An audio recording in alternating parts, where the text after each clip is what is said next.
Imagine you're in the heat of battle, not with swords, but with the chaos of everyday life. A job loss hits like a sudden strike. Traffic jams stretch endlessly, testing your patience. Relationships fracture under unspoken tensions. What if, instead of fighting against these realities, you embraced them? What if acceptance wasn't surrender, but the ultimate strategy for victory? This is the wisdom of Miyamoto Musashi, the legendary Ronin who penned his final teachings just days before his death in 1645. In his Dokodo, The Way of Walking Alone, the first principle cuts straight to the core. Accept everything just the way it is. Today we're diving deep into this precept, blending the fierce philosophy of the samurai with timeless Stoic insights. By the end, you'll not only understand its profound depth, but walk away with practical tools to transform your life. Let's begin the journey. Miyamoto Musashi wasn't just a swordsman, he was undefeated in over 60 duels, a master strategist, artist, and philosopher. At the end of his life, renouncing worldly attachments, he retreated to a cave and composed the Dokodo, 21 precepts for living with unyielding resolve. These aren't fluffy affirmations, they're battle-tested guidelines from a man who stared death in the face repeatedly. The first principle, accept everything just the way it is, might sound simple, even passive. But in Musashi's world, acceptance was the foundation of mastery. It's not about resignation. It's about aligning with reality to wield true power. In samurai philosophy, influenced by Zen Buddhism and Bushido, resisting the flow of life leads to suffering. Musashi, drawing from his experiences, taught that by accepting the present moment, you free yourself to act decisively. This echoes across philosophies. In Stoicism, thinkers like Epictetus emphasize distinguishing what we can control from what we can't. Epictetus, a former slave turned philosopher, said, "Don't demand that things happen as you wish, but wish that they happen as they do happen, and you will go on well." Both Musashi and the Stoics saw acceptance as the gateway to inner peace and effective action. But why start here? Because without acceptance, every other principle falters. It's the soil from which resilience grows. In our modern rush, notifications pinging, deadlines looming, we resist what's real, breeding anxiety and regret. This discussion isn't just theory, it's a roadmap. We'll break down the philosophy, apply it to today's world, and arm you with steps to live it. At its heart, Musashi's principle is rooted in the samurai's code of impermanence. Life, like a duel, is unpredictable. Cherry blossoms bloom and fall, battles rage and end. Resisting this flux is futile. Musashi, who lost his family young and wandered as a ronin, learned that clinging to how things should be blinds you to opportunities. Acceptance clears the fog. Philosophically, this ties to Zen's concept of mushin, no mind, a state of pure awareness without attachment. Musashi, in his Book of Five Rings, expands on this. The way of strategy is the way of nature. When you appreciate the power of nature, knowing the rhythm of any situation, you will be able to hit the enemy naturally and strike naturally. Here, acceptance isn't passive. It's attunement to reality's rhythm. Apply this today. Think of a toxic workplace. You rage against unfair bosses or stagnant pay. Resistance drains your energy, leading to burnout. But acceptance, it means acknowledging the facts. This is the current dynamic, without emotional turmoil. From there, you strategize, update your resume, network, or negotiate. Suddenly, you're not a victim. You're a warrior, adapting. This mirrors Stoic amor fati, love of fate. Marcus Aurelius, the Roman emperor who journaled amid wars and plagues, wrote in his Meditations, "Accept the things to which fate binds you, and love the people with whom fate brings you together, but do so with all your heart." He ruled an empire while accepting personal losses, like the death of his children. In modern terms, imagine a breakup. Heartache hits hard. Resistance manifests as denial or bitterness. This shouldn't have happened. But acceptance whispers, it did happen. Now, what next? You grieve, learn, and grow stronger. Diving deeper, acceptance combats the illusion of control. Samurai philosophy teaches that ego, the desire for things to conform to our will, is the true enemy. Musashi's life exemplifies this. After his famous duel with Sasaki Kojiro, where he arrived late with a wooden oar as a weapon, he accepted the scorn and danger, turning it to his advantage. He didn't wish for fair conditions. He worked with what was. In today's high-stakes world, this is gold. Entrepreneurs face market crashes. Parents deal with rebellious teens. Acceptance shifts focus from "why me" to "how now." Epictetus nailed it. It's not what happens to you, but how you react to it that matters. Overlap with Musashi. Both urge transcending external chaos through internal harmony. Consider health crises. A diagnosis arrives: cancer, chronic pain. Resistance breeds despair. This can't be my life. Musashi's acceptance would say, it is. Face it squarely. From there, you seek treatment, adjust habits, find meaning. Stoic Seneca, facing exile and eventual suicide order, wrote, "Fate leads the willing and drags along the reluctant." During the pandemic, those who accepted lockdowns adapted. Virtual workouts, home offices, thriving where resistors suffered. Acceptance fosters detachment without apathy. In Bushido, it's Mujo, the transience of all things. Musashi embodied this, retiring undefeated to pursue arts. Stoic parallel, Zeno of Citium, Stoicism's founder, lost everything in a shipwreck and accepted it as a sign to study philosophy. Marcus Aurelius put it this way: the universe is change, our life is what our thoughts make it. Change is inevitable. Acceptance makes it bearable, even beautiful. Social media fuels comparison, breeding discontent. Why isn't my life like theirs? Acceptance counters, this is my path, walk it fully. It reduces envy, boosts gratitude. In relationships, accept flaws, yours and others. Musashi, a lone wanderer, new attachment leads to vulnerability. Epictetus advised, if you kiss your child or your wife, say that you only kiss things which are human, and thus you will not be disturbed if either of them dies. Harsh, but it prepares for loss. Acceptance as ethical foundation. By not resisting reality, you act with integrity. Musashi's duels were won through presence, not force. In business, accept market truths to innovate. In self-improvement, accept your current flaws to evolve. Without acceptance, efforts are reactive, not proactive. Picture a young Musashi orphaned and honing his skills in solitude. He could have resented his fate, but acceptance forged him into a legend. Fast forward to you. Stuck in traffic? Accept it. Use the time for an audiobook on philosophy. Job rejection? Accept it. Refine your skills. This isn't optimism, it's realism with resolve. Musashi warns in the Book of Five Rings, perception is strong and sight weak. Our biased views distort reality. Acceptance sharpens true sight. Stoics agree, Epictetus, men are disturbed not by things, but by the views which they take of them. In creative pursuits, writers face rejection. Resistance leads to blocks. Acceptance sparks revision and persistence. Financial setbacks hit everyone. Markets dip, bills pile up. Resistance, panic selling or denial. Acceptance, assess, budget, invest wisely. Seneca, we suffer more often in imagination than in reality. By accepting facts, you mitigate imagined horrors. In leadership, Musashi's principle shines. As a strategist, he accepted terrain and foes as they were, outmaneuvering them. Modern CEOs do the same, pivot during crises. Marcus Aurelius, leading armies. You have power over your mind, not outside events. Realize this and you will find strength. Grief and loss. Samurai faced death daily. Musashi accepted mortality, living fully. Stoics too, Seneca. Let us postpone nothing. Let us balance life's books each day. When loved ones pass, acceptance allows honoring memories without paralysis.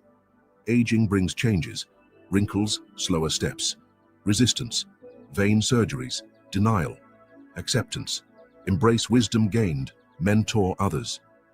Musashi, in his later years, accepted physical decline, channeling energy into writing. Global issues, climate change, inequality, resistance, overwhelm or apathy. Acceptance, acknowledge the scale, then act locally, recycle, vote, educate. Epictetus, make the best use of what is in our power and treat the rest in accordance with its nature.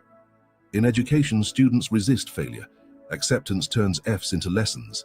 Musashi trained relentlessly, accepting defeats in practice. Marcus, the impediment to action advances action. What stands in the way becomes the way. Sports embody this. Athletes accept injuries, using rehab to return stronger. Samurai swordsmanship demanded accepting pain in training. Today, mindfulness apps draw from this. Accept thoughts without judgment. Creativity thrives on acceptance. Artists block when resisting bad ideas. Musashi, also a painter, accepted imperfections, iterating. Stoic creativity. Focus on process, accept outcomes. In diversity, accept differences to build bridges. Musashi wandered Japan, accepting varied opponents. Epictetus, disabled, accepted his body. I am a lame old man, but a man nonetheless. Mental health. Anxiety stems from resisting uncertainty. Acceptance therapy, inspired by these philosophies, teaches embracing discomfort. Musashi's calm in duels came from accepting death. Parenting. Accept children's independence. Resistance breeds conflict. Acceptance fosters guidance. Seneca on children. We must love them, as if we might lose them at any moment. Career shifts. Tech disrupts jobs. Accept obsolescence. Reskill. Musashi adapted weapons, or instead of sword. Travel mishaps. Flights delay. Accept, read a book. Resistance ruins vacations. Daily habits. Accept slip-ups in diets. Recommit without guilt. This principle empowers by freeing energy. Resistance exhausts. Acceptance energizes. Actionable steps to embody acceptance. Now let's forge this wisdom into a blade for daily life. You've grasped the essence of Musashi's accept everything just the way it is, and its Stoic echoes. Now wield it. These steps, rooted in the samurai's Zen clarity and the Stoics' disciplined resolve, are not mere tasks, but a disciplined path to mastery. Like Musashi, honing his swordsmanship through relentless practice, you'll sharpen your mind through consistency. Each step is a strike against resistance, clearing the fog of frustration to reveal a path of decisive action. Begin with 1 or 2, track progress in a journal, and let the rhythm of practice attune you to reality's flow. Studies in mindfulness and cognitive behavioral therapy affirm that such habits can reduce stress by 30 to 40% over weeks, transforming chaos into opportunity. Falter, accept it, and press forward. Your battlefield awaits. First morning clarity ritual. Begin each day with a 5-minute journal. List 3 realities you're resisting: a stalled project, a strained friendship, an unchangeable circumstance. Write, this is the truth of this moment. No embellishment, no judgment, just stark honesty as Musashi faced opponents without illusion. Then, for each, note one emotion it stirs and one way it saps your focus. Example: resisting my colleague's criticism feels like anger, wastes energy on defensiveness. This builds a samurai's awareness, spotting patterns like enemies on the horizon. Evening, revisit your list. Did acceptance shift your approach? Common misstep: overthinking entries. Keep it raw, factual. Over weeks, this ritual, backed by research on expressive writing, lowers emotional turmoil, freeing you to act with precision. Second battle pause technique. When life's chaos strikes, traffic snarls, a heated argument, pause. Take 3 slow breaths, feeling the air's weight, grounding you like Musashi before a duel. Ask silently, what am I fighting here? Then declare, I accept this moment as it is. This Zen-inspired anchor, akin to mindfulness-based stress reduction, calms the nervous system per neuroscience studies. Set phone alerts for high-stress windows, commutes, meetings to cue practice. For deeper impact, visualize the stressor as a fleeting shadow, dissolving as you breathe. Track 5 to 10 pauses daily in a habit app. Pitfall: rushing the pause. Slow down fully, or it's just lip service. Over time, this forges mushin, no mind, letting you respond with clarity, not react in haste. Third control divide drill. Weekly channel Epictetus to sort life's challenges. Draw a T-chart, within my control and beyond my control. Review a recent struggle, say a project delay. List elements: beyond client's timeline, within my preparation follow-up. For the uncontrollable, speak aloud. This is not mine to command. I release it. For the controllable, plan 1 actionable step. Dedicate 15 minutes each Sunday analyzing 2 events. Rate your acceptance 1 to 10 and note outcomes. Did letting go ease your mind? Did action yield progress? Avoid overcomplicating. Some aspects blur lines. Lean toward release. This Stoic exercise, supported by cognitive therapy principles, cuts anxiety by focusing effort where it counts, like Musashi choosing his strikes. 4.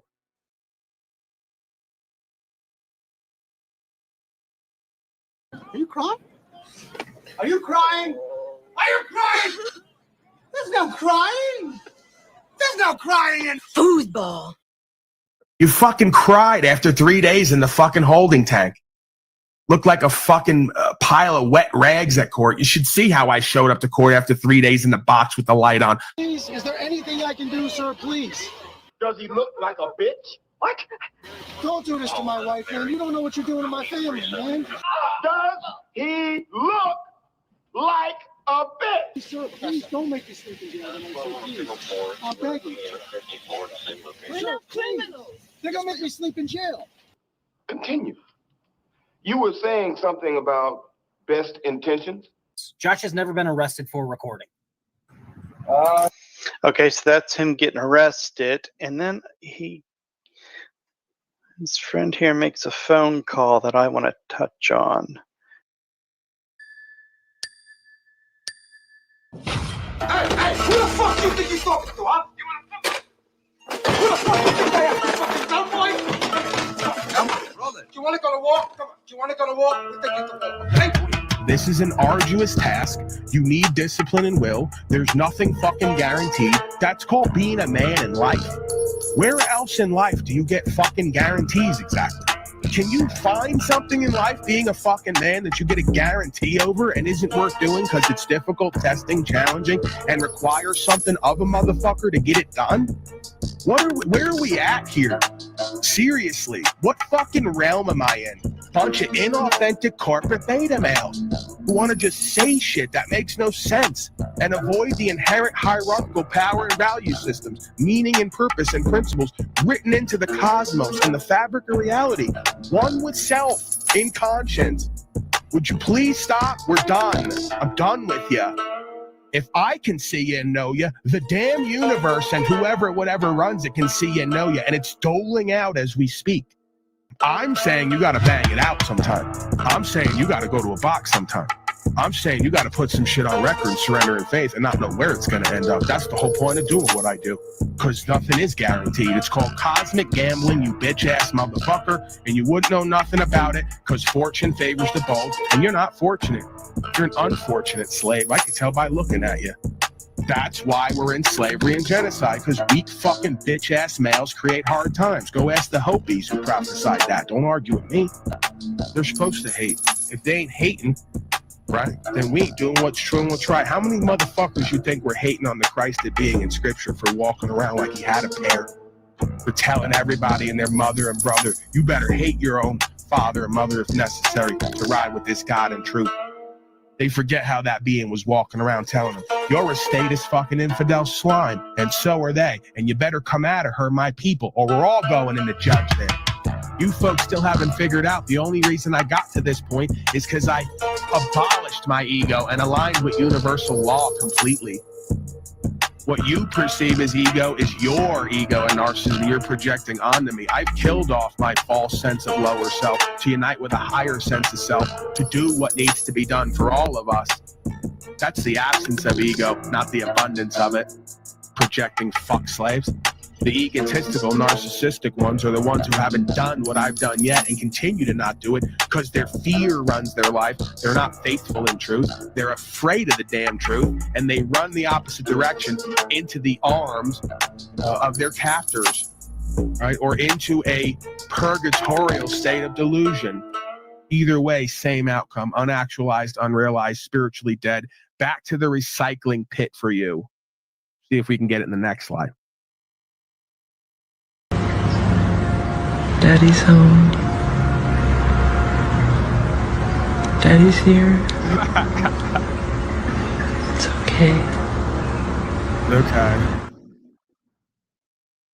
It's okay. Hello, hello. Where are we here? Are we here? Are we here? What the hell was that? Okay, we're here. Daddy's home. Greetings, folks. It's good to be back. We might be late. Are we late? If we're here, then we're on time, right? How can we be late when we're the broadcast? Whenever we show up, that's the right time. Yeah, 4th or 5th day, every 4 or 5 days at this point. That's cool. They're still looking for me on Patriot Hub. It's called True Patriot Hub now instead of Paul Enslaved. I changed the name to mess with the algorithm. I got a ton of news to get to, movements with the New World Order, as always. Some AI ministers coming about. We got Donnie announcing AI at the UN, and a bunch of other countries, quote unquote, corporations masquerading as countries, announcing AI as their new leadership. So let's get to that. At first, I want to do some 14 things psychologists say. Now that could throw us off right from the gate, right? What psychologists are saying doesn't necessarily make it credible. Psychologists say these 14 bad things often happen to people who are too nice, and I figure we go over them.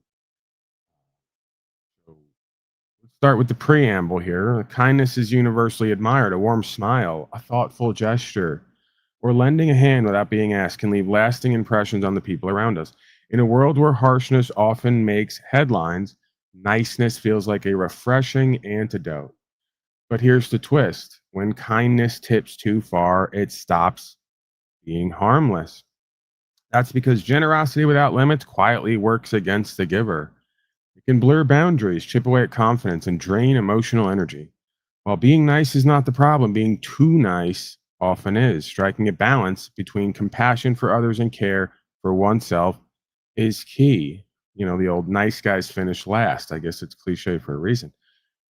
Number one, we're going to get through these pretty quickly here. I may not read the whole caption for each one.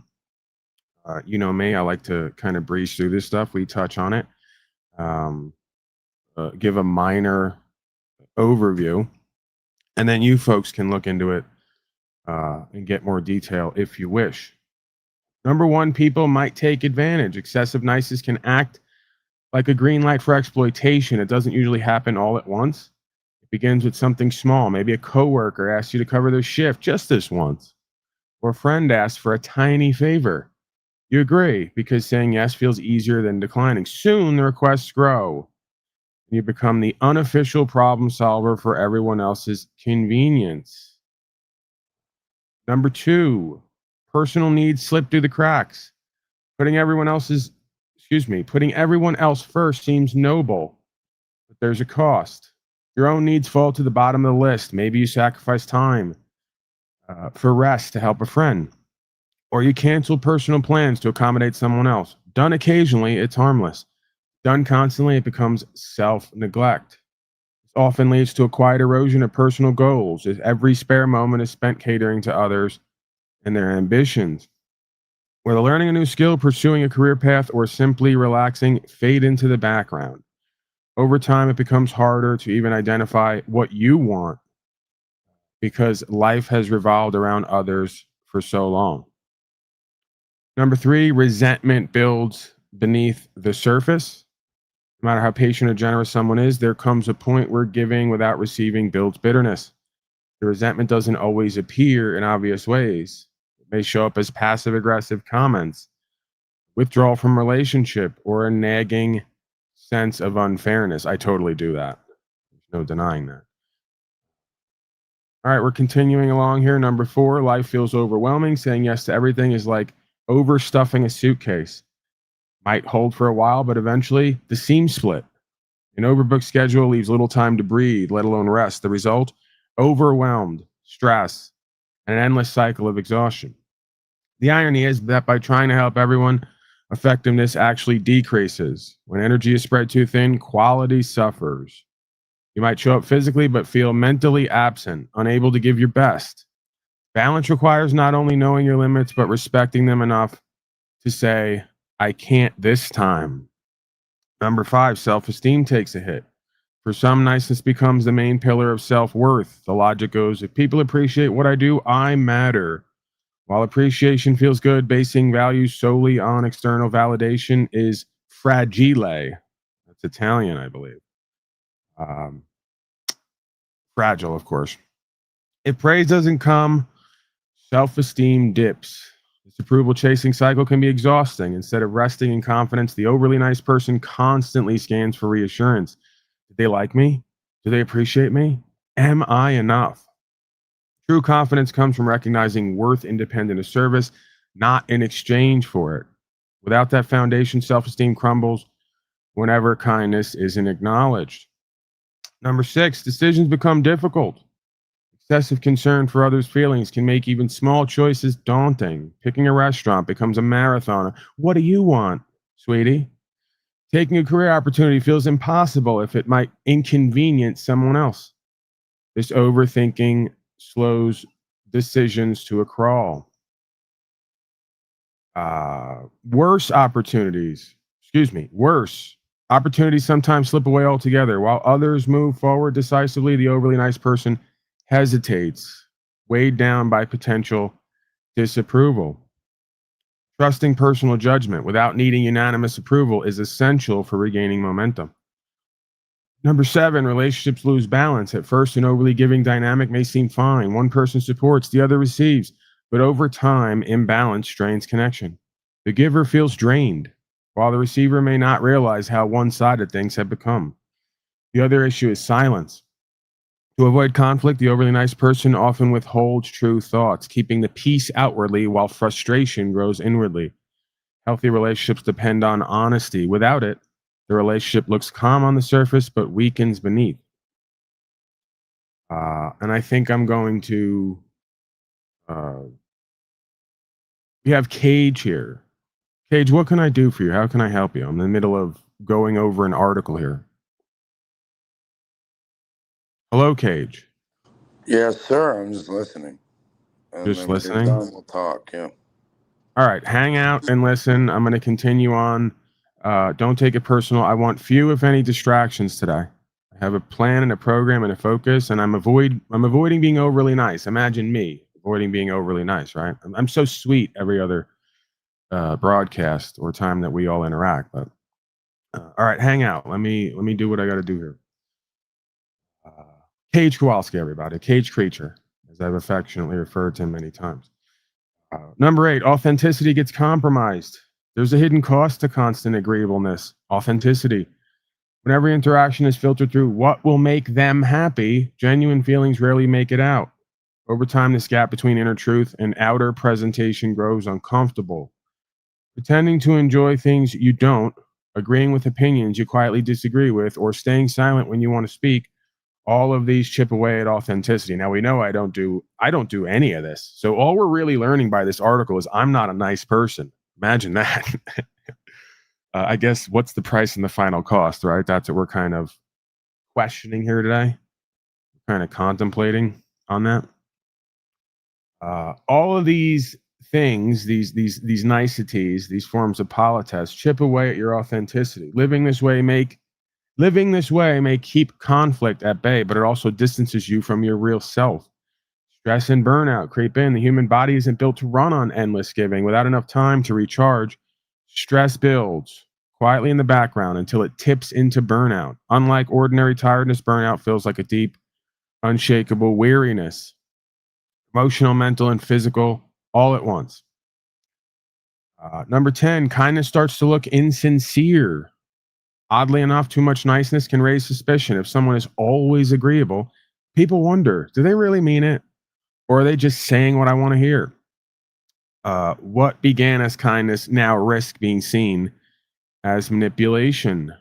Reputation matters. If kindness is perceived as surface level or calculated, trust diminishes. Genuine niceness, on the other hand, includes honesty, even when it's uncomfortable. People tend to value sincerity over flawless politeness. Number 11, growth opportunities are missed. Growth rarely happens in comfort zones. It comes from risks, challenges, and yes, conflict. Avoiding discomfort in the name of niceness means skipping chances that could lead to learning or advancement. For example, someone may avoid asking for a raise out of fear of seeming demanding, or sidestep difficult conversations that could strengthen a relationship. In the moment, keeping the peace feels safer, but in the long run, it can stall both personal and professional development. Number 12, appreciation fades. Paradox of constant giving is that it often becomes invisible. When kindness is always available, people stop noticing it. Instead of being celebrated, it's expected, like background noise. This lack of recognition can be demoralizing.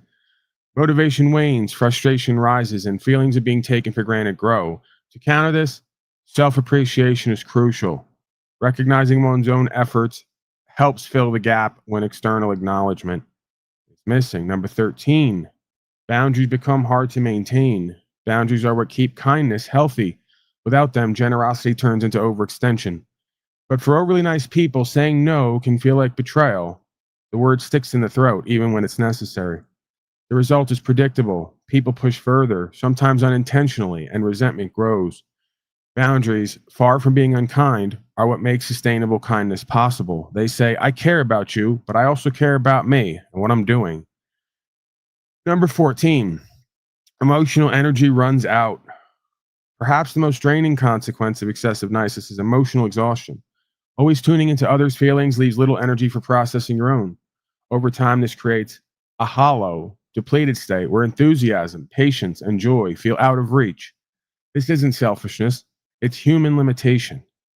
Emotional reserves need replenishing, just like physical ones. Without recovery time, the cycle of overgiving and depletion repeats, leaving you running on empty. Summing it up, I think we got through all 14. Kindness is not an enemy here. In fact, it's one of the most powerful tools for creating connection, compassion, and trust. The trouble begins when kindness is practiced without balance, when saying yes becomes automatic, when silence replaces honesty, when caring for others overshadows caring for oneself. The solution isn't to be less kind, it's to be wise with kindness. That means setting boundaries, speaking honestly, and making space for personal well-being. By doing so, kindness becomes sustainable rather than exhausting, genuine rather than obligatory. In the end, true kindness isn't about pleasing everyone. It's about showing care in a way that honors both others and yourself. All right. We somehow, some way got through that. And let me throw the link in case anyone has questions, comments, concerns, mostly regarding legal lawful. If they have something they want to bear witness and testimony to, I'm somewhat open to that. Paul, you look like you're in pain. I am. I'm having some pain. It's pretty much every day at this point. You folks know that. And I do tend to come on when it's a bit less. But if I didn't come on in pain, I wouldn't be broadcasting at all at this point. So I'm still healing. The pain is a lot better than it was.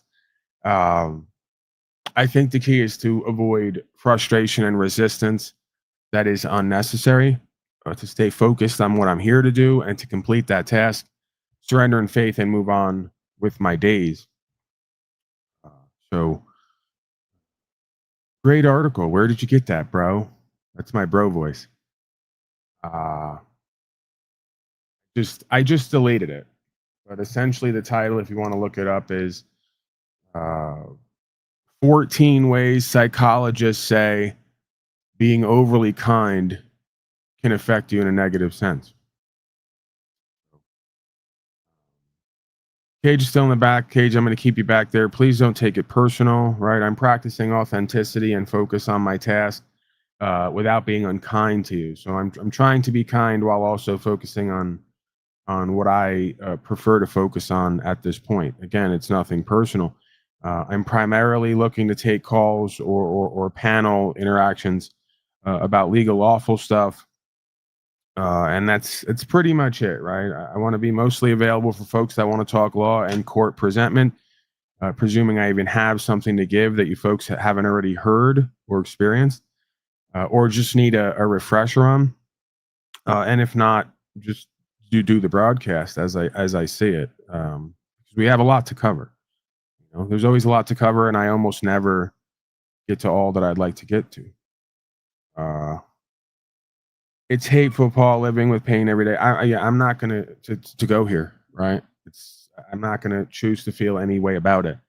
It is what it is. I have faith that it's getting better. I'm going to continue to do what I do, focus on caring for myself. I have my exercise routine. I'm eating properly, and I have faith that God will bring me through and that I will be healed. So there's a reason that these things happen, and I'm using it for what it can be used for, the best of my ability. So I appreciate the kind sentiments. I appreciate the care for I'm attempting to reflect that as well and caring for myself, especially more than I have been. But I'm going to continue to show up here, not only for myself, but for you folks, because I feel obliged to do so. And at times I feel inspired to do so. And I guess when I don't feel that way, I won't. Yeah. Okay, flashback to when troops were marching on the streets, yelling at people to get in their house and lock down for safety, of course. A little bit of COVID nostalgia. Why not? They just keep coming. Oh, go inside! Get inside! Get inside! Get inside! Get in your house now! Let's go! Light them up! Go inside now! Get inside! Get in the house!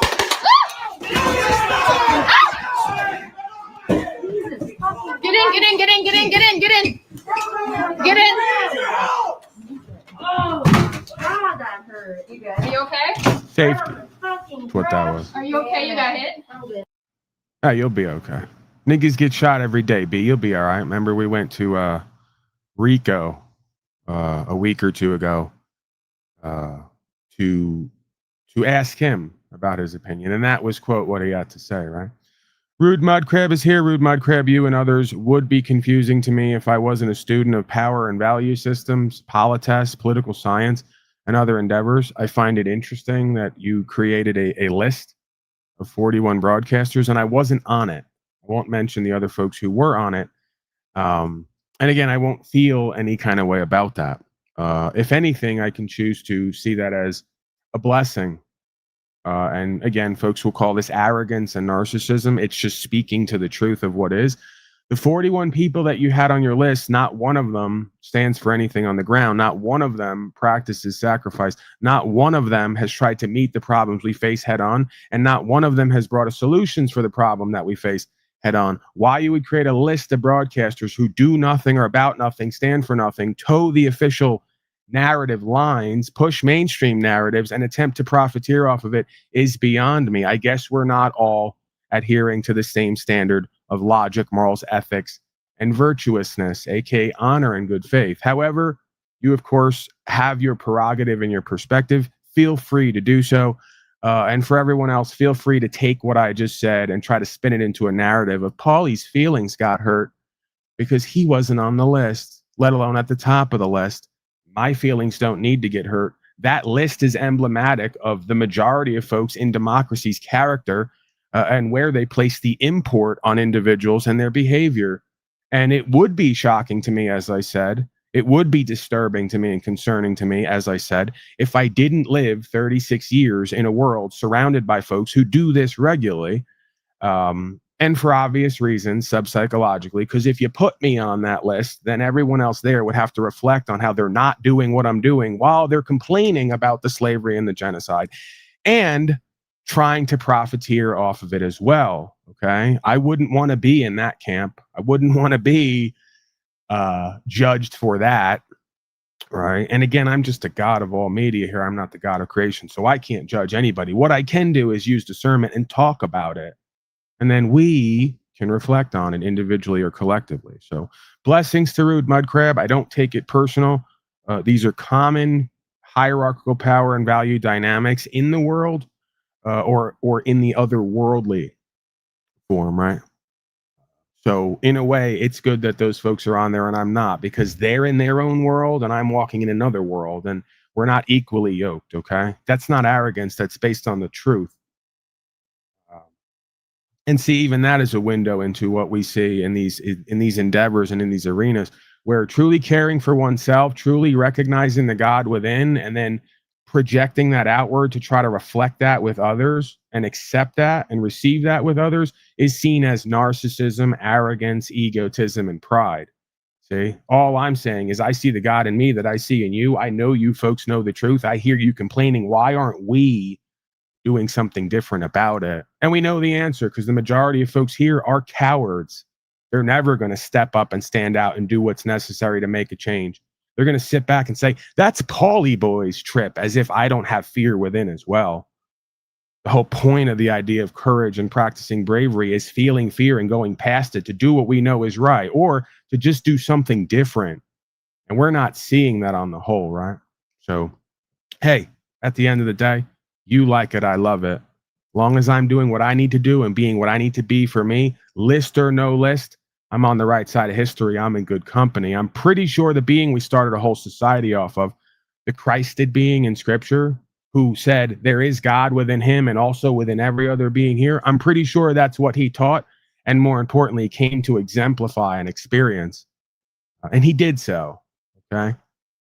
And I believe that we're all supposed to be reflecting that experience and that understanding as much as possible. And no, I'm not saying that I do a perfect or even a great job at it. I'm just on a walk. I'm on a path here, and more shall be revealed the more that I fuck it up and have to refocus. Let me go to my chat here. I'm sure a lot has been said. Yep, we share the same planet, but we live in completely different universe. Well, some of us live in the universe subject to universal law and attempt to be a student of that and have more of that revealed. And then there's everyone else who lives in their own world, as the cliche saying goes, right?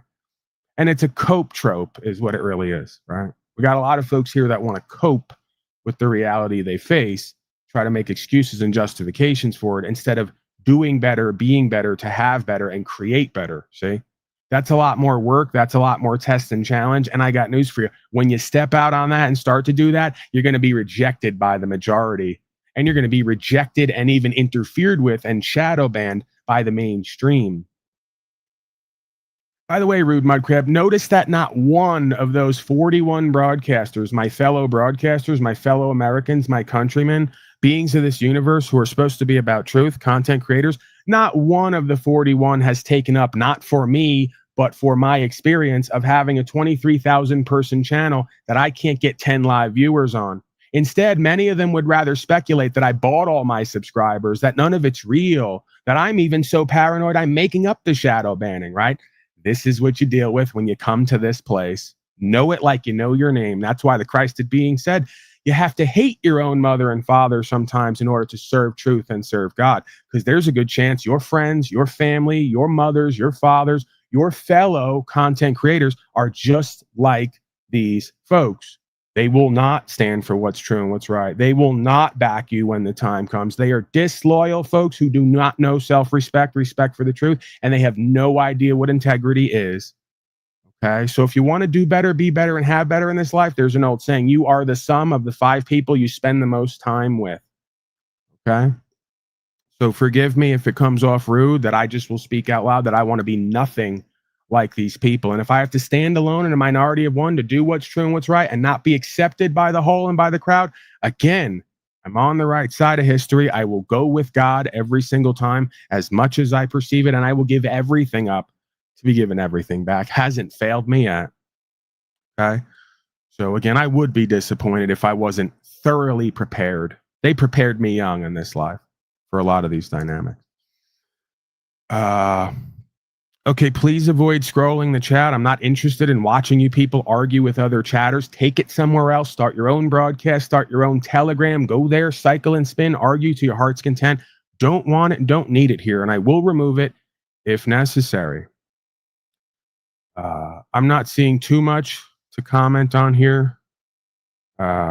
Someone is down there, seems to be one of the Trump tards, who knows, rambling about Muslim takeovers and all the rest of it. It's fucking beyond laughable. The State of Israel Corporation is literally in bed with your United States Corporation and all of its lobbyists.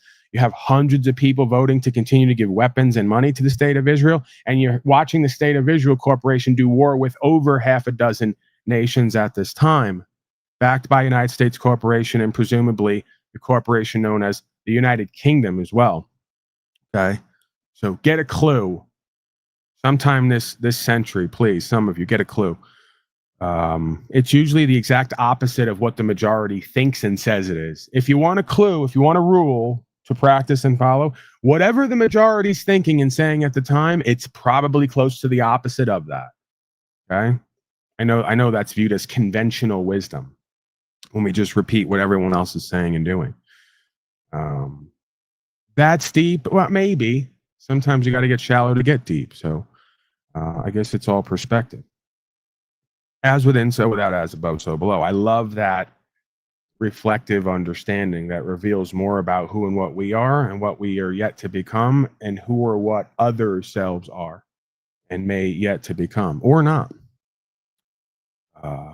Why don't you go away if you hate all of us and all the panels? No, I'll see you later. See, that's how that works here.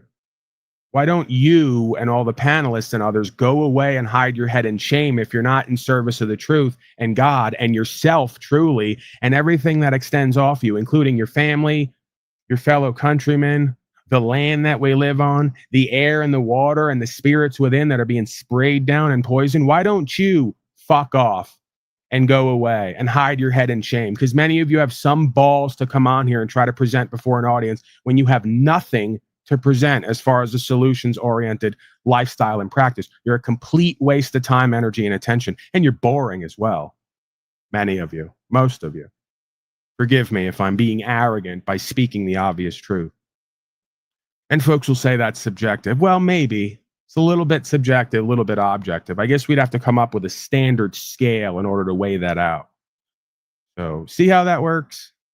Just like when my grandmother told me way back in the day when I was asking questions about 911 and the corporation called government and all the corruption they were involved in and the fact that we were deep in fascism because we're being run by statute, policy, and code. The rule of law has been completely overwritten.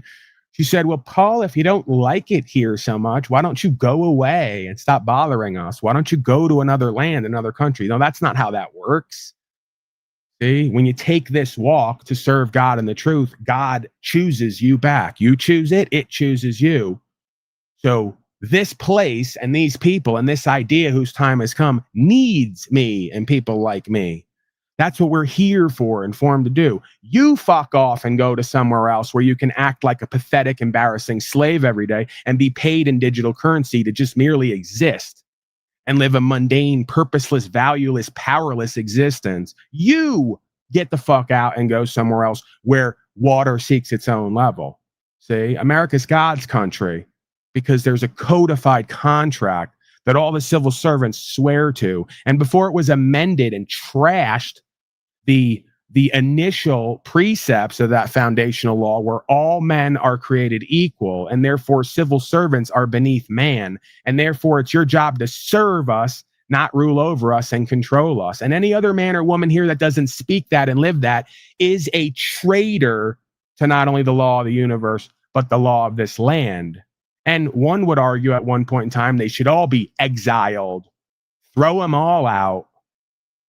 Okay? They want to talk about illegal immigrants. Okay? How about the unlawful traders who occupy this land? Okay? And receive all the benefits and privileges from the corporation that's made a home here, but don't stand for anything that matters. Don't serve anything that matters except their own pride and ego. I got numbers. I got money. I got a group. Look at me. I've arrived. You're kidding yourselves. It's an absolute embarrassment for those doing the work on the ground and making a fucking change one piece at a time. Okay? Just like the intro stated. I'm quoting me now. This is an arduous task. It's going to take discipline and will. It's going to take courage to go past your fear, to learn faith in God and to serve the truth and surrendering the rest, because they may put your body in a box above or below ground. And that's precisely why most of you folks shake in your boots and you come online with this false sense of self, this false veneer of strength. I see right through it. See? And your modesty, right? Your modesty and your false humbleness and humility is a mask for your cowardice. You're not fooling anyone. Okay? For those that it applies to, you know who you are. For the rest, disregard that statement. All right. I'm going to go over it. Young man, your generation was the first to ask. I won't say that. I'm not going to do ageism. There's plenty of folks from each generation who were chosen early on, formed in the belly, if you will, as a prophet to come through man and woman here, not come from them. We come through our parents from somewhere else, okay, as something else other than this physical form, right? Another mask. The persona in Latin means mask wearer or mask. So The body is the mask of the spirit, right? So I'm sure every generation has had its prophets, which all that means is they were formed essentially and chosen in the belly of their mother to come through their mother from the universe as a pure conscious and awareness and spirit to remind us all with ancient wisdom, eternal truth, true from the beginning of time till the end of time, to remind us all of what we could be doing, what we should be doing versus what we've become and what we've settled for, right? So let's not do the ageism. I know oftentimes I do the tongue-in-cheek critique and criticism or analysis, you know, in generality of the boomers and others, but by and large, we don't do any ism here. You know, we ride the line at times. We play with that idea of stereotypes. We speak in generalities, but at the core, there is no room for any of the ism because it is a deception, right? All isms lead back to the original ism, which is Satanism, okay? To kill, steal, and destroy and divide through deception. So we are all one self at the highest level. On the lowest level, the only gap is perspective, understanding, actions, and results. That can be changed, believe it or not. Okay. So every generation has had its prophets and folks who have no other purpose here, really, on the whole, but to come here and remind us all of what we could be and should be doing versus what we've become. And that is more evidence of the experience we call God. Whether folks like it or not, doesn't really make much difference for that idea whose time has come. You can always fake another illness for a month and go away with a little dignity. I've never faked an illness. I don't lie online. I don't lie anywhere in my life. As a matter of fact, I have a lot of folks who don't like me and decide not to deal with me because I can't lie. Okay, Chucky, so you're another one who's been here for years and you serve no purpose other than to try to come here, kill, steal, destroy, deceive, or divide through deception. You just lied from a chat box. And many of you think that because you hide behind your personality mask, or you hide behind your avatar and your alternate account, that there is no karma for you taking a man who may be dysfunctional, but having somewhat of a pure intention, lying on him to try to demean and devalue him. You will have to live with the judgment you've created for yourself. Bet on it. So now I will ban you because I unban everybody every so often. I go down the list and unban everyone. And I did that over the last couple of weeks. And that is exactly what I get for it, right? So no victims here, only victors. You are gone now. You will not be seen. Maybe you can stay gone for another month or so or come in on another alternate account. And you can continue to lie. And maybe you'll change over the next month or so. So just like they accused me of lying about the 32-day fast. And they never asked themselves, if I was really lying about these things, why would they not add up, right? You know, like I come on every day. I share what I'm doing with the audience. I found it to be an inspiring and fascinating thing that I was a part of because I didn't think that I could go one day without eating food, let alone 32 days. And I could have went longer, but I started to have more gallbladder issues and I looked into it and they said fasting can actually trigger the gallbladder. Okay. So I'm on record at the hospital for over 10, 15 years ago with an infected gallbladder that I never treated and gallstones. And I'm sure they didn't just go away. Okay, so all of my illness is on record. You can go find all the records if you chose to do your due diligence. You don't want me to be redeemed in truth. You want me to be demeaned with a lie while you project that I'm the one lying. I don't make a business here at all, let alone if I did, a business out of lying to the people. Quite the opposite. The business, non-business, the busyness, as it's spelled, that I'm part of here is sharing radical, authentic truth that is shocking and surprising at times, including Fat Paulie going 32 days without food, right? Everything that I do and say, they try to demean and devalue and say that I'm lying. I don't get power and value by lying anywhere in my life or to my audience. I get power and value in my life and on a broadcast by serving the truth, whether I like it or not, whether I can totally believe in it or not. See? So this walk, this journey is independent of my feelers and everybody else's, right? But what I was getting to is if I lied about the fasting, why wouldn't I just lie till I got to 41 days? Then I could come on here in my narcissistic arrogance and claim I went one more day than Jesus. Doesn't make any sense, right? If you know me as you say you do, and the projected narcissism you say that I exist within, and I'd be willing to lie to the people, you'd have to ask yourself why I'd only lie up until 32 days. Why wouldn't I go a full 33 like Charlie Kirk and Erica and really fuck everybody's heads up? If not to do a Masonic ritual, to just trigger everybody to talk about it as if I did a Masonic ritual. Why did I stop at 32 days? Can we decode that? Can we make some sense of that? Because it was just organic and authentic. And that's when I wound up stopping. Because again, I found that my issues were not being resolved as much. They were actually, in a way, getting worse. Some of them were getting better. Some of them were getting worse. So, and again, this most recent time, I went to be checked out by somebody, and they did not conclusively find anything. Okay, I wasn't going to probably take their remedies and their medicine anyway, but when it got bad enough, and the tumors that were all over my body were painful enough, I figured I should get this stuff checked out. It mainly started to emanate from my gallbladder, right? So everyone in my family at this point has died of cancer. We've had people on the panel at one point who had cancer. And I don't necessarily doubt or deny that I'm dealing with the same thing, right? I don't know conclusively, and I don't really need to know conclusively, because this whole event has done nothing other than refocus me on what I should have been doing the whole time, which is exercising more, eating right, being disciplined and willful, and existing in a space of faith and meditation or prayer, right? If you want to call it that. You know, prayer can be argued. People have different perspectives on what that is or what that means, but an aspect of manifestation in a way, right? So again, there's no victims here. I try to take a victor consciousness if possible, not that it's always about competing or winning.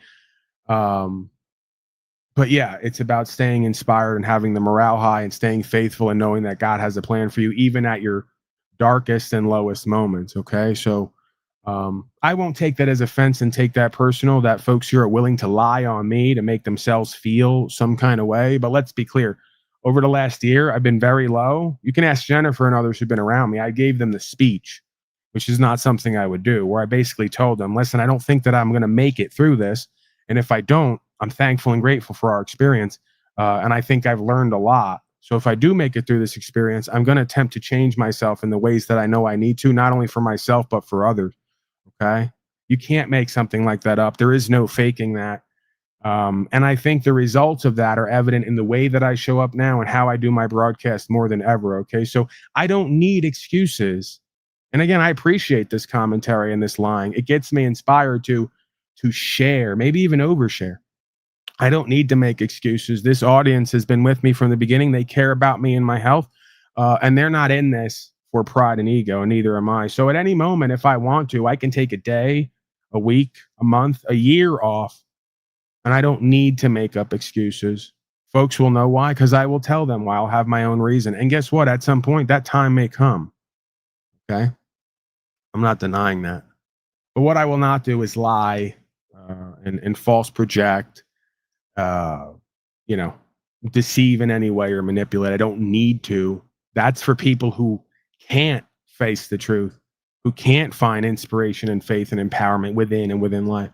That's not me. So why would I need to do that? See, that's you. Hit him with the old that's you, because it must apply. Quite frankly, if I can be candid with you folks, believe it or not, I could at any moment transition and go do a different channel and different content and be way more successful than I am here in on all metrics, on all levels. I may at some point do that. So why would I need to lie on this broadcast, on this channel, when sky's the limit for me? You know, proverbially, metaphorically, sky's the limit. I could literally right now go and take what I've been blessed with and ride around the country just eating gourmet food and doing a review channel and just be more successful with numbers and algorithm and contributions than I would be here yelling, screaming, proselytizing, preaching, as many folks say, attempting to serve the truth, talking rights, freedom, and principles, legal and lawful, covering the slave hole genocide campaign that is this world and U.S. corporation and all corporations, right? In a way, stressing my body out just to look at it and cover it. Not that I would deny it in my life, but I don't need to cover it double and triple time. I do that because I enjoy it on some perverse level. I do it because it inspires me in a morbid way. I do it because I have a care and I'm fascinated by it and entertained by it. I do it because I have a vision of where this is all going. And by covering it, I can lay that out. And I believe, as wacky as I am, that God has chosen me to do that so that a whole generation of folks can now prepare themselves for what's coming so they can do and be and have better. For when the time comes, that agenda, whatever hits, they'll be where they need to be on the land with themselves, with their community, serving God and the truth, self-sustainable, self-reliant, suing the shit out of these people riding planes around, poisoning our air and our water. Yeah, I am influential because I am that am is the most powerful thing in creation. That's what your prophet originally came to teach, and you didn't get a word of it. Okay? That's not arrogance. That's confidence in knowing God has chosen us to do what needs to be done now more than ever. And if not, there's a good chance that all is going to be lost. And by all is lost, I mean all that we consider good and great here. Okay? Including our health and wellness. Let's be clear. So we have purpose, meaning, value, principles, process, all right there at our fingertips, all within, beyond the fingertips, all within and within the universe, as within, so without, as above, so below. The question is, will we rise to the occasion and do what is necessary and what we're formed to do? Or will we neglect our responsibilities and obligations and accountabilities to play games with ourselves and in our life and on the internet? Only you can stop the madness. Only you can set brush fires in the minds of men. I'm now doing Smokey the Bear's opposing dynamic, right? They used to say, only you can prevent forest fires, right? Well, I'm doing the opposite. Only you can start brush fires in the minds of men that lead to actions that change the situation that we're now facing. And again, quoting a bit of the founding fathers, because one of them, as I understand it, allegedly spoke about setting brush fires in the minds of men. You know, a few, a tireless minority who sets brush fires in the minds of men by making every act of their beingness a revolutionary, I like to use the word resolutionary act. This isn't about revolution, which means to revolve, complete circle. This is about breaking the circle and the cycle and the loop. This is about resolutionary action. We're going to have to become the change that we want to see and surrender in faith the outcome and the consequence.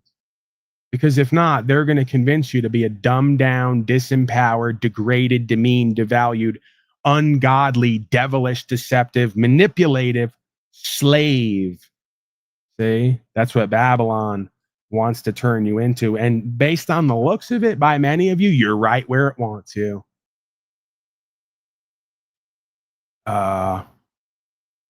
AI role. This God thing has to stop. It's an illusion to the mind control.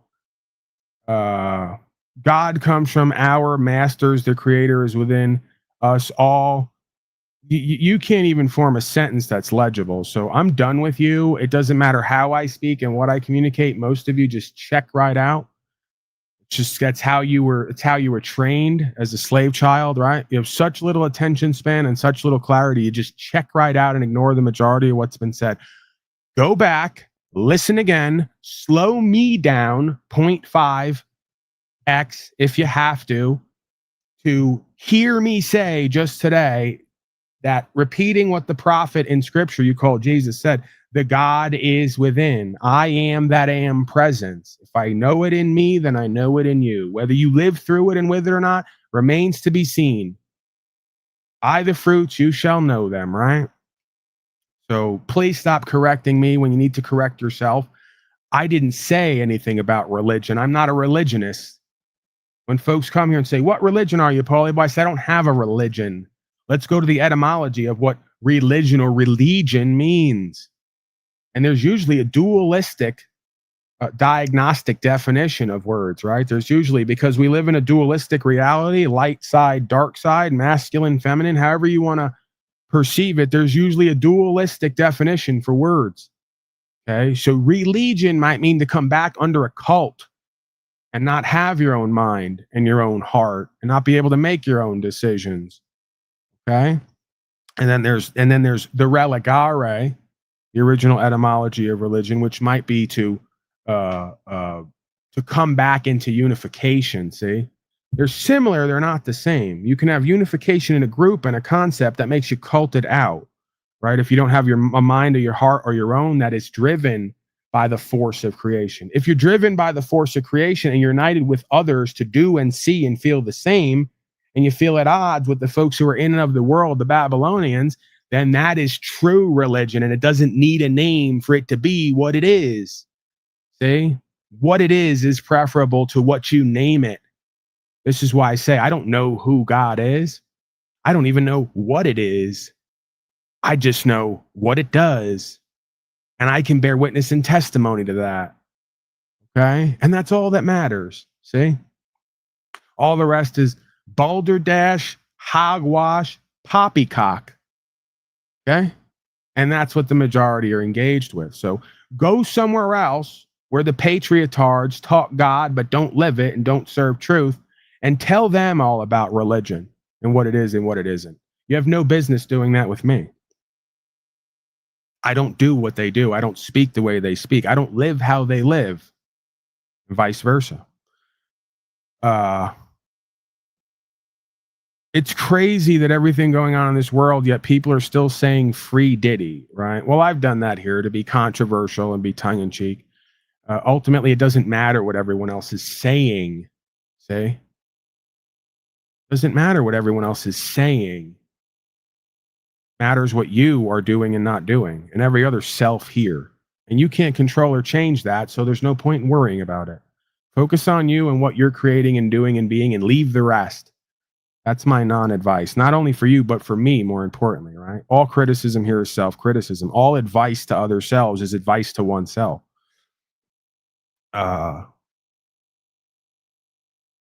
Okay. Questions, comments, concerns. I'm not seeing too much down there to go off of. And we're coming up on, what is that number? Almost an hour and a half in. We got to get to some breaking slave news. We got to get to some Alex Jones's desk. That's what I call this segment from time to time when I go over short clips of conspiracies, deceptions, manipulative events, fascism, slavery, and genocide, to keep it short and simple, right? We never stop being fascinated and entertained by that. So, the bro guy is still here. The trust me. Listen, bro, trust me, bro. You know that meme? Listen, bro, trust me, bro. It's God, bro. God is a religion. Want me to be clear for you, bro? Don't criticize when you can't understand me clearly, because Jesus is a fake created character. So are everyone in the Bible. It doesn't matter. This is your foolishness masquerading as true intelligence. This is why it's laughable when you folks start to yap or use your Twitter fingers. Call in, use your voice. You're powerful. You're confident. You're in the know. Stop taking up space in my chat box. 602-730-0122. Follow the bouncing ball. Or click the link if it's not clickable. Type it in. Don't be a lazy slave all your life. Get what you want and need. Give the people what they want and need. See, you think that you're wise and you're intelligent. I could do a whole history lecture and lesson on the Bible. Who wrote it? Why it was written? Why it was a tool of deception. It doesn't change that in the book there are certain glimmers and reflections of a one truth, one life, one way. You can't sit around as a human being and come up with and make up a story that on some level doesn't reflect archetypal values and experience. Try it. Can't be done. See? This is the expansion of our understanding of limitlessness in order to recognize limitation in a holographically reflective universe of oneselfism. That was a lot of word salad there. You can decode what I'm saying if I'm languaging that out correctly enough for you to get it. There's no such thing as you sitting around and making up a story that makes sense and doesn't reflect sensibility and the ability to cognize that we live in a quantum-based holographic reality. That means all beings are connected and all ideas are connected to those beings. And all beings and ideas emanate from one source of co-creation. Dunce, and I say dunce with the utmost disrespect. because I don't like you arrogant, ignorant people who think you know and try to correct me, but can't make any sense out of the seemingly senseless. And you know, you project that something can't be beyond what you conceive it to be, if that makes sense, right? So again, there is no made up story about human creation or creative endeavor that can be completely made up, because if you can read it and make sense of it, it applies to the one self reflection of all. See, that's why the Bible can either enslave you or it can be a tool to free you, because the one truth, one life, one way is still encoded in there. See? It's not possible for a human being to lay their hands on a book and write something out and not have the creator's fingerprints all over that material. See? See how it works? So you're not educating me. You're not getting me up to snuff. You're denying a certain aspect of creation that you can't conceive of because you don't have the vision and the understanding.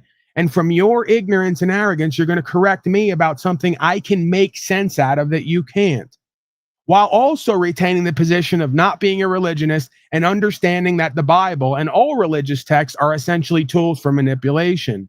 Within the tool for manipulation is a description of a human condition. Within that description, the creator's fingerprints are all over it. And the revelation happens. Okay? By the way, you're not going to discount here's where we bridge the gap, because all the other religionists who are not me have to go to the book to talk about God because they don't have a relationship with it. I can give you my firsthand relationship with God and bear witness and testimony to what it does. I've had 5 of them this month. I talked about it last broadcast. You want to know what God is as an experience? Forget about what it's called. We don't need to get into Jesus and all the rest of it. Let's go to how it works. It's called synchronicity in scientific or clinical language, institutional language, a better term. It's called quantum physics and the quantum field, revealing that all things are connected and influenced by self and each and other self, and that there's a one self idea pervading all appearances of individuality and separation and division, right? It's an illusion. People have known this from the beginning of time through meditation and prayer. They've gotten this revelation. So I'll give you one example. I got about 5 of them this month, and I have so many throughout my life. I should write them all down and keep them to remind myself and others, or to just have entertaining tales of the human condition / experience. So my buddy, we're out in the middle of the desert. There's really nothing around us. I'm talking with him about God, okay, and about faith and trusting in the process and synchronicity and how God will reveal more and provide. If you want to call it the universe will reveal more and provide through its process of beingness. Okay. So we get to a point in this conversation, or the conversation brought us to that point. The conversation was somewhere around the idea of he didn't know how he was going to get a certain type of engine for his truck because he restores trucks around here. He said it's a special kind of engine, or it's an engine you can't find. I can't find it. I've been online, wherever else. How am I going to get it? Where am I going to find it? And I said to him, you know how you're going to find it? By not looking for it. Let God do the work for you, essentially, is what I do as a pastor, as a minister, because everybody's got to have a name and a description for everything, right? I don't consider myself that, but other people would, based on what I do. See, what we do is preferable to what you call it. Okay. You know, what we call it should describe what it is. So I'm giving him the rap, right? It's not a rap that I don't believe. It's a rap that I know is true because I've seen it work in my life so much that I can't deny it anymore. That's how God works. When it works so much in your life that you, a skeptical, worldly, logical person, can't deny the existence of something irrational and illogical. There's no way you can deny it. Okay. So he says, I don't know how I'm going to get this engine. I don't know where it's going to come from. Been looking around, blah, blah, blah, blah, blah. Have some trust and faith, my son, as the Christed being would have said as a character to the being who was struggling with faith and trust. Wouldn't you know it? He left the property, went on the dirt road down to town, and he came upon a young man or an older man. I don't know the age. I wasn't there. He came rushing back to tell me about it at one point. He came upon a man who was stuck on the side of the road. He said to himself, because this is how God works, I should help this person. Now, that's where most of you would block your blessings with God, because you'd say, who's that lowlife on the side of the road out in the middle of the desert? I don't know them. I'm not going to help them, and they're probably not going to pay me and all the rest of it. No, he didn't do that. So he said, I'm going to help this person. And he went and he told them, what do you need? Oh, I broke down. I need a tow. I don't have any money, though. He said, don't worry about it. I'll do it on the house. Tows the guy back to the guy's property. Wouldn't you know what's sitting right there in the driveway that the guy pointed to and asked him, hey, by any chance, do you need this? The exact motor he was just telling me about. Now, if you believe in coincidences like that, you might need a straitjacket. You might need a padded room. Okay? Because those of you who will not bend the knee to bear witness and testimony to the quantum field or the experience known as God, right? You think you're above and beyond that with your logical mind. You are blasphemous. You're probably going to be disconnected from the life force. You're probably going to have a terrible, horrible life full of self-chosen suffrage, okay? And again, that's 1 of 5 I got this month, and I got about 50 at least over the course of a lifetime. I don't believe in coincidences like that. 4 or 5 of them in a row. Okay. And if you think that for that being who I'm talking to, who I'm doing fellowship with, that doesn't light up a bulb on the inside of their beingness when it comes to serving the truth and being open to the God force of creation in order to receive that and co-create with that and for that and from that, absolutely it does. That's what facilitation is in ministry. Okay. So when you remind people of who and what they are at their core, and then they walk with it and they're led through that process, not by me, through the process back to their true self and to a connection with that higher self and that God force and that experience. Okay. So again, I could go on and on about those synchronicities. Those synchronicities are more evidence of God, and God is graceful, and God is merciful, and God does reveal and provide if you let it and get the fuck out of your own way and turn a belief, which the middle of belief is lie, into a known experience. Okay. It's going to require you checking your pride and ego and understanding your logical, rational mind is not the whole of creation. Far from it. Oftentimes, it is impeding your experience of the whole of creation while you think you're truly intelligent and you're just a big old smarty pants, aren't you? Not so much. Okay. Yes, out of numerous possibilities, a supernatural one definitely is the most likely. The devil talks to you, God shows you. I'll accept that. I'll accept that. The devil allows you to get in your own way and get in your head and deceive you with doubts and manipulation. God shows you its power and its connectivity and co-creative ability. So much so it's undeniable. Then the lesser modality doesn't seem to have much power and control anymore. So yeah, you know, find someone on the side of the road. They broke down coincidentally right on that road out to town. You help them out of the kindness of your heart, doing the right thing, treating others as you want to be treated. They get back to the house and they point to the exact motor you couldn't find and didn't know where you were going to get it and say, hey, do you want this? Because I don't need it anyway. So I believe I'd have to double check with him. I believe it was for the tow, gratis on the house. Came up on about a $2,000 or $3,000 motor just for helping somebody out in kindness, right? That's proof right there. In a way, you don't need Federal Reserve notes and money, non-money. If God works in that shape, form, or fashion, literally means you could ride around all day just doing good works in some way, somehow. God will provide. Now, isn't that a fucking trip to our nervous system, to our logical, rational mind? I know it would be for me in my pride and ego.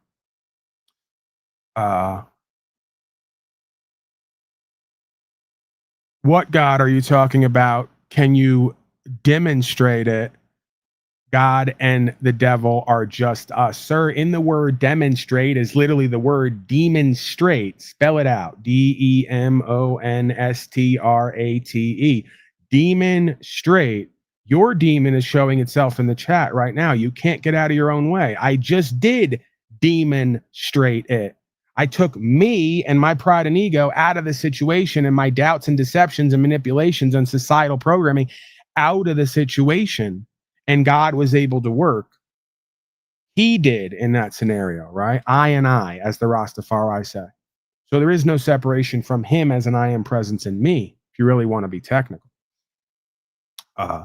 So when you get your demon straight and you either get it out of the way or allow it to be directed toward the truer purpose, then God demonstrates who and what it is, right? Or what it does more prominently, right? More correctly. So again, I'm not going to cycle and spin with you. I'd like to work with you and fellowship with you and minister if I'm called to do that according to you and where you're at. If not, I'm going to throw you out. I'm going to drop you like a hot potato, like a bad habit, right? And we're going to move on here. So you're not ready for this. You can't see or feel what I'm saying at this time. And you're not really looking for the understanding and the experience. You're looking to play power games with me. Okay. And I'm not interested in it. See, you just spoke, whether you know it or not, what I just spoke before. God and the devil's all inside of us. I don't deny that. You're still trying to teach me again from the chat box. You still haven't come up here, by the way, or called in, but still trying to teach me from a chat box. I didn't deny that God as an aspect of self and creation lives within, and so does the devil. As within, so without. As above, so below. This is ancient Hermetic wisdom that checks out every time if you understand it and can apply the mapping of reality. You can't, so you lack understanding, so you lack the ability to have the experience, right? Because you really can't have the experience knowingly that you don't understand and aren't open to. See, another Hermetic principle, the lips of the universe in wisdom are closed to the ignorant ears. See, you've got your ears shut up. Metaphorically. So God can't talk to you. You got your eyes closed. So God can't show you metaphorically here, right? I'm speaking in metaphorical terminology, right?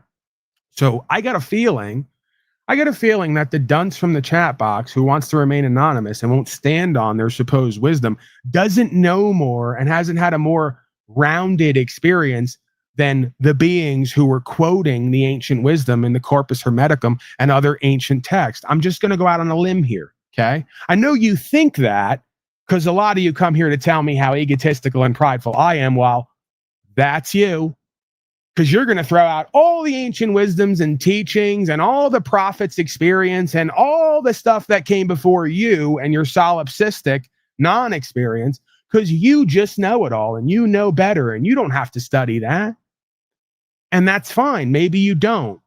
If you intuitively and supernaturally got it, which you don't, you're wasting our time here, see?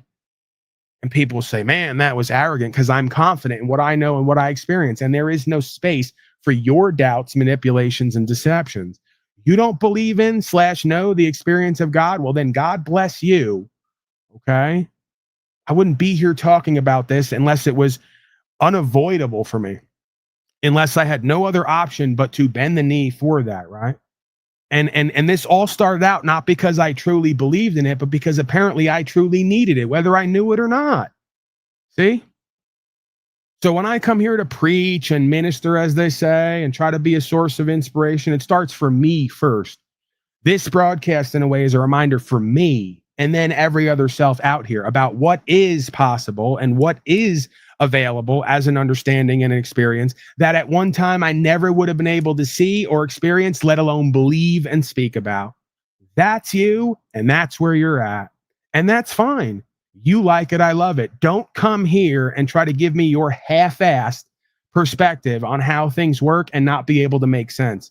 And then try to discount my own and many others' firsthand experience of synchronicities within the quantum field that are unquantifiable when it comes to probability, okay? It would be equivalent to winning a lottery ticket 4 days in a row. Do you want to go to the scientists who just recently, they've been studying hard, and with all their tools and technological advancements, they're just finally coming to the place of the guy who sat in a cave with a rock pillow went within, and then came back out to understand the secrets and the mysteries of the universe. And what are they finding? Well, they're finding that luck is not luck. Based on who we are, what we do, what we believe will be our results time after time. Remember that song? Time after time. Oh, man, look at the synchronicity there. See, you'll tell me, Paulie boy, you like to come on here and sing. You have a horrible voice and you want to sing time after time. But within that one song that just came to me is the same experience that I'm speaking about. How does the song go? This is perfect. Time after time. Cage likes this. Let me bring in Cage for me to sing. Just for me to sing, and then I'm going to put him in the back again. He'll hang out. Time after time, Cage. When you're lost, you can look and you will find it. Time after time. Isn't that what it is, Cage? Okay. Cage is in the back now. I serenaded him. You know, because I love Cage and he loves me. Despite all of our frictions at times and forms of resistance. Okay. So just within that one quotable synchronistic song, within that song is the revelation of the dynamic that I'm speaking about, because you can't look anywhere and not see it unless you're a Nazi, of course. You're one of those being in chat, right? I'd bet anything on it. If I asked you about how you live your life and what you do and who you support, what do you pay for? What are you about? What's your mission statement? It'll all become clear. You're a Nazi. You know, a Nazi is a little play on words.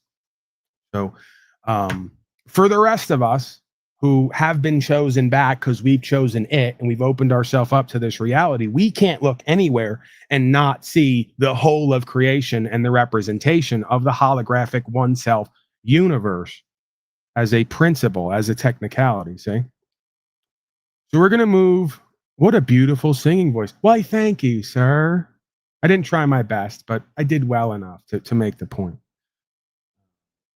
That may be part of my future, right? Because I do enjoy singing. If nothing else, it makes me feel good. It might be weird and wacky, and I may come off a little effeminate, you know? Who cares? Paulie needs to tap into his softer, more feminine side anyway, right? Needs to be a bit more nicer, kinder, and politer. So the next arc, the next stage of my non-casting, non-career, as I've always kind of dreamed about, is I get a position somehow, some way on a cruise ship, and I just get to sing for maybe 2 hours.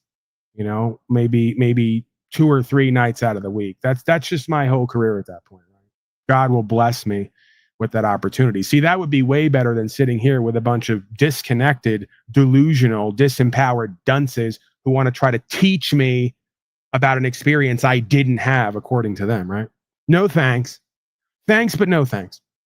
I'm more and more, as I deal with these folks, dreaming of the day where I can just get on the cruise ship and we can travel around and I can interact with different kind of slaves, different color slaves who have different accents.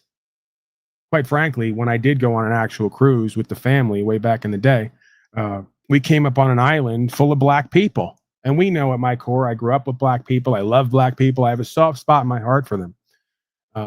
All different types of black people. The Africanized, Americanized. I don't know. These were I don't know how that was franchised. Wow. These were French black slave non-slaves.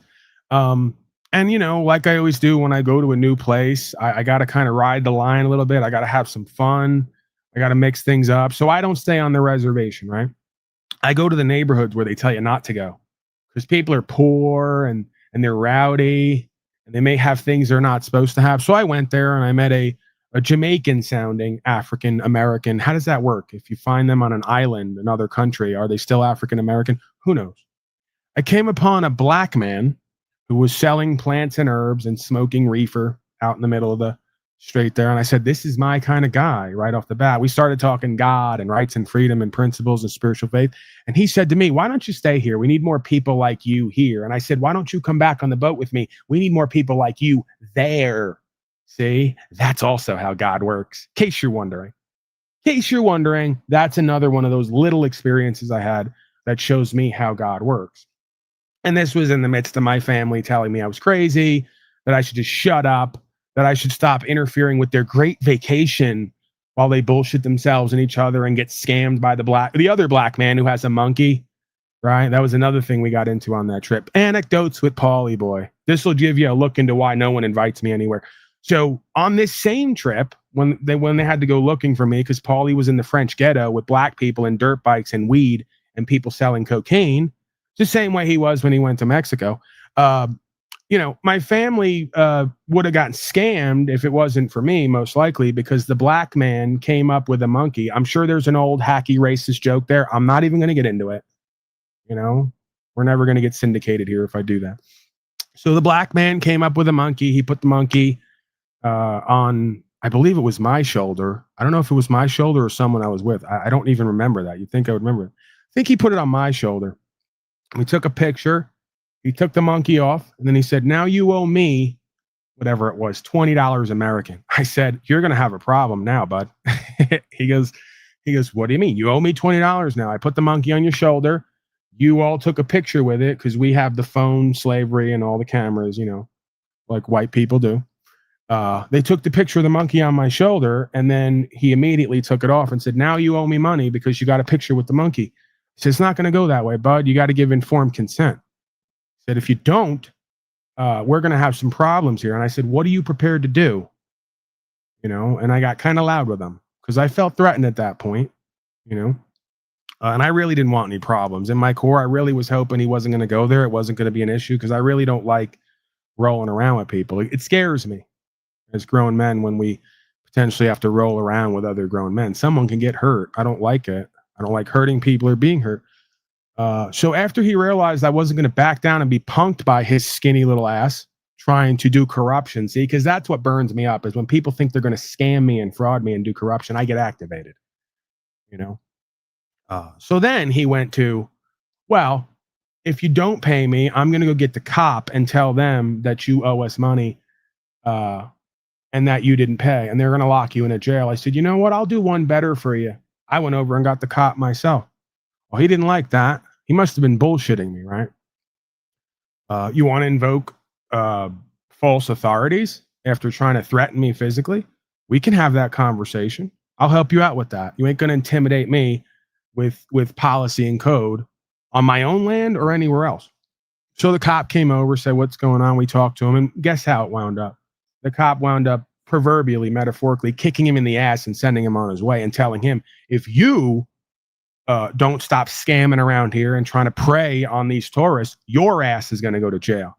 Okay? Because what you're doing is fraud and corruption. So that concludes anecdotes with Paulie boy. Now you know why my family and friends and other people don't invite me anywhere, because as they put it many times, everywhere Paulie goes, there's a problem. That's what my father used to always say. This is a peek into how I came up, right? Why I am somewhat the way I am, because all of these situations, it always amounted to Paulie's got a problem everywhere he goes. Now, Paulie is aware of the problems we all face everywhere we go, and he wants to bring some solutions and stop doing business as usual because it's pathetic and embarrassing on all levels. Speaking of business as usual, let's get to some of the clips here. We got corporation masquerading as government, all the rest of it. Hey, Paul, I'll invite you to a double stream where we can be silly gooses with multiple monkeys. I'm open to that, potentially. Why not? Just looking over my chat creatures here, making sure that I'm not missing anything. Okay. I think we're good to go. Let's get to some of it. Chick braided my hair once, but I know she wanted money, so I consented and paid her. Hashtag Jamaican life. JD Rocco says, sounds like a rat to me. JD Rocco, I'm going to help you out because you're here every day. I never have anything positive to say. You're constantly saying things to try to demean and devalue me and my experience. That means you don't need to be here, because if not, you just wind up looking like a pathetic, embarrassing hater, and that's not good for you. So I'm going to help you out so you can secure your credibility and reputation online as an anonymous chatter, right? We wouldn't want to affect that. So here's a clue, by the way. If you're not involved in criminal activity and you're not a part of the underworld, well, then just talking the truth with your fellow man in any form is not ratting. See? I'm not in a gang. I'm not part of criminal activity. I didn't make any agreements with anyone to not talk truth.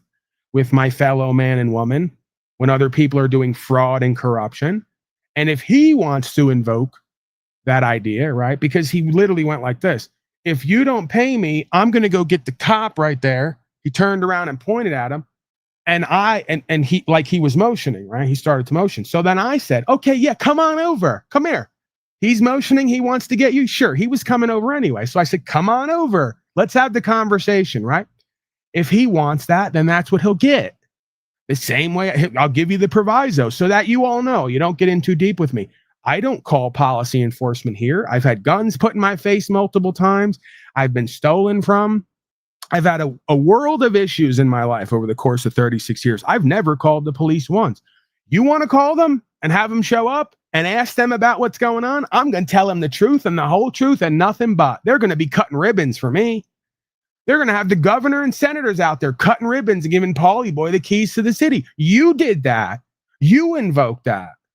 You like it. I love it. We can go whatever way you want to go with it. That's the bottom line with me, okay? So I ain't going to be made to feel like I'm a criminal, like I'm a part of a gang, like I'm uncivilized. Okay, so that's not my go-to. I don't need that. I was prepared to deal with it however we needed to deal with it. You know? He didn't want that. He didn't want to have to stand on his own too and take the money from me instead of trying to lie on me to get it, have to take it from me. He didn't want to go that route and do that because he saw I was kind of big and I had a big mouth and I wasn't just going to lay down and shut up and be victimized. So then he tried to invoke statism and fascism on me by using policy enforcement. So I went right along with it. And he got taught a lesson. See, that's all this is about. You think God doesn't work through agents from time to time? You think God doesn't allow the devil to do what it does? You think the devil doesn't do good sometimes? Please cut the games. You folks will be the first one calling for a cop if something bad happened to you and you were crying and shitting your pants. I haven't done that and I don't do that. But I'm also not going to lie. I'm also not going to deny reality. I'm not going to have him call a cop over and then me go, no, I'm up to no good. I'm doing wrong. I'm scared of false authority. You want to come over in your costume as a civil servant and have a conversation about fraud and corruption going on the beachfront there with tourists? Let's all have at it. Doesn't bother me none. Doesn't make me a rat. Again, so a lot of you white boys who grow up in the suburbs and like to talk about shit you don't know about don't even understand the language you're using because you're trying to be hip while you're being square, see? You're trying to be cool, but you don't really live it and know what the fuck you're talking about. Go ask any Blood or Crip or Latin King or any one of the other groups who I grew up in town with and used to see on a daily basis. Go ask them if it's ratting if a civilian who's not part of the gang tells the truth to the cops about the crime that's going on, where you're creating loss, injury, and harm. It's not considered ratting by gang members. Why would your lily white ass consider it ratting? Because you don't know what the fuck you're talking about. Okay? Ratting is when a motherfucker is part of the crew, part of the gang, agrees to do crime together, and then when they get caught, turns in everybody else. Dummy. That's not what this was. So get off your low horse because it's going nowhere. Okay? You're not cool. You're not a thug. You're not a gangster. You're a fucking coward clown hiding behind names and likenesses on the internet who's trying to disparage me and what I was a part of when when it doesn't apply, right? The understanding, the definition, the experience doesn't apply. Okay?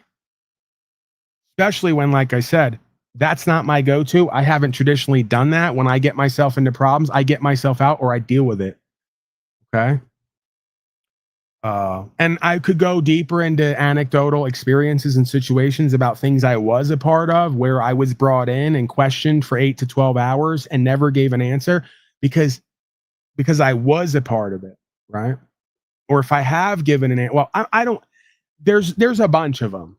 There's a bunch of issues growing up with me and being involved with gangs and drugs and whatever, where I was pulled into detectives' offices and police stations many times for questioning, okay? And you know what you're not going to find on the record? You're not going to find an instance where I ever told on somebody and got somebody put in jail, especially instances where I was part of the activity, criminal or not.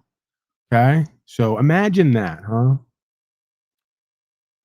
Gangsters love Democrats. No, sir, we're not going to play that game, Eric.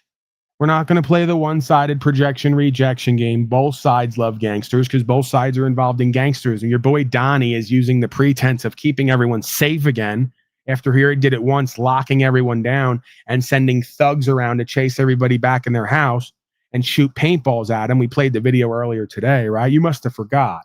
So stop the games. You're an embarrassment.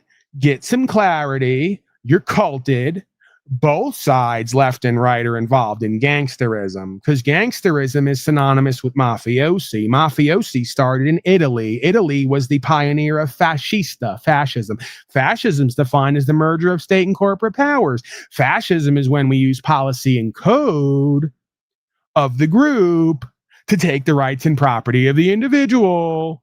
And that's what's going on all sides right now. And you can't see it because it's being done under the guise of we're just keeping you safe and getting those illegals out of here. If you're doing that, you're not doing wrong. Why are they all wearing masks, Eric?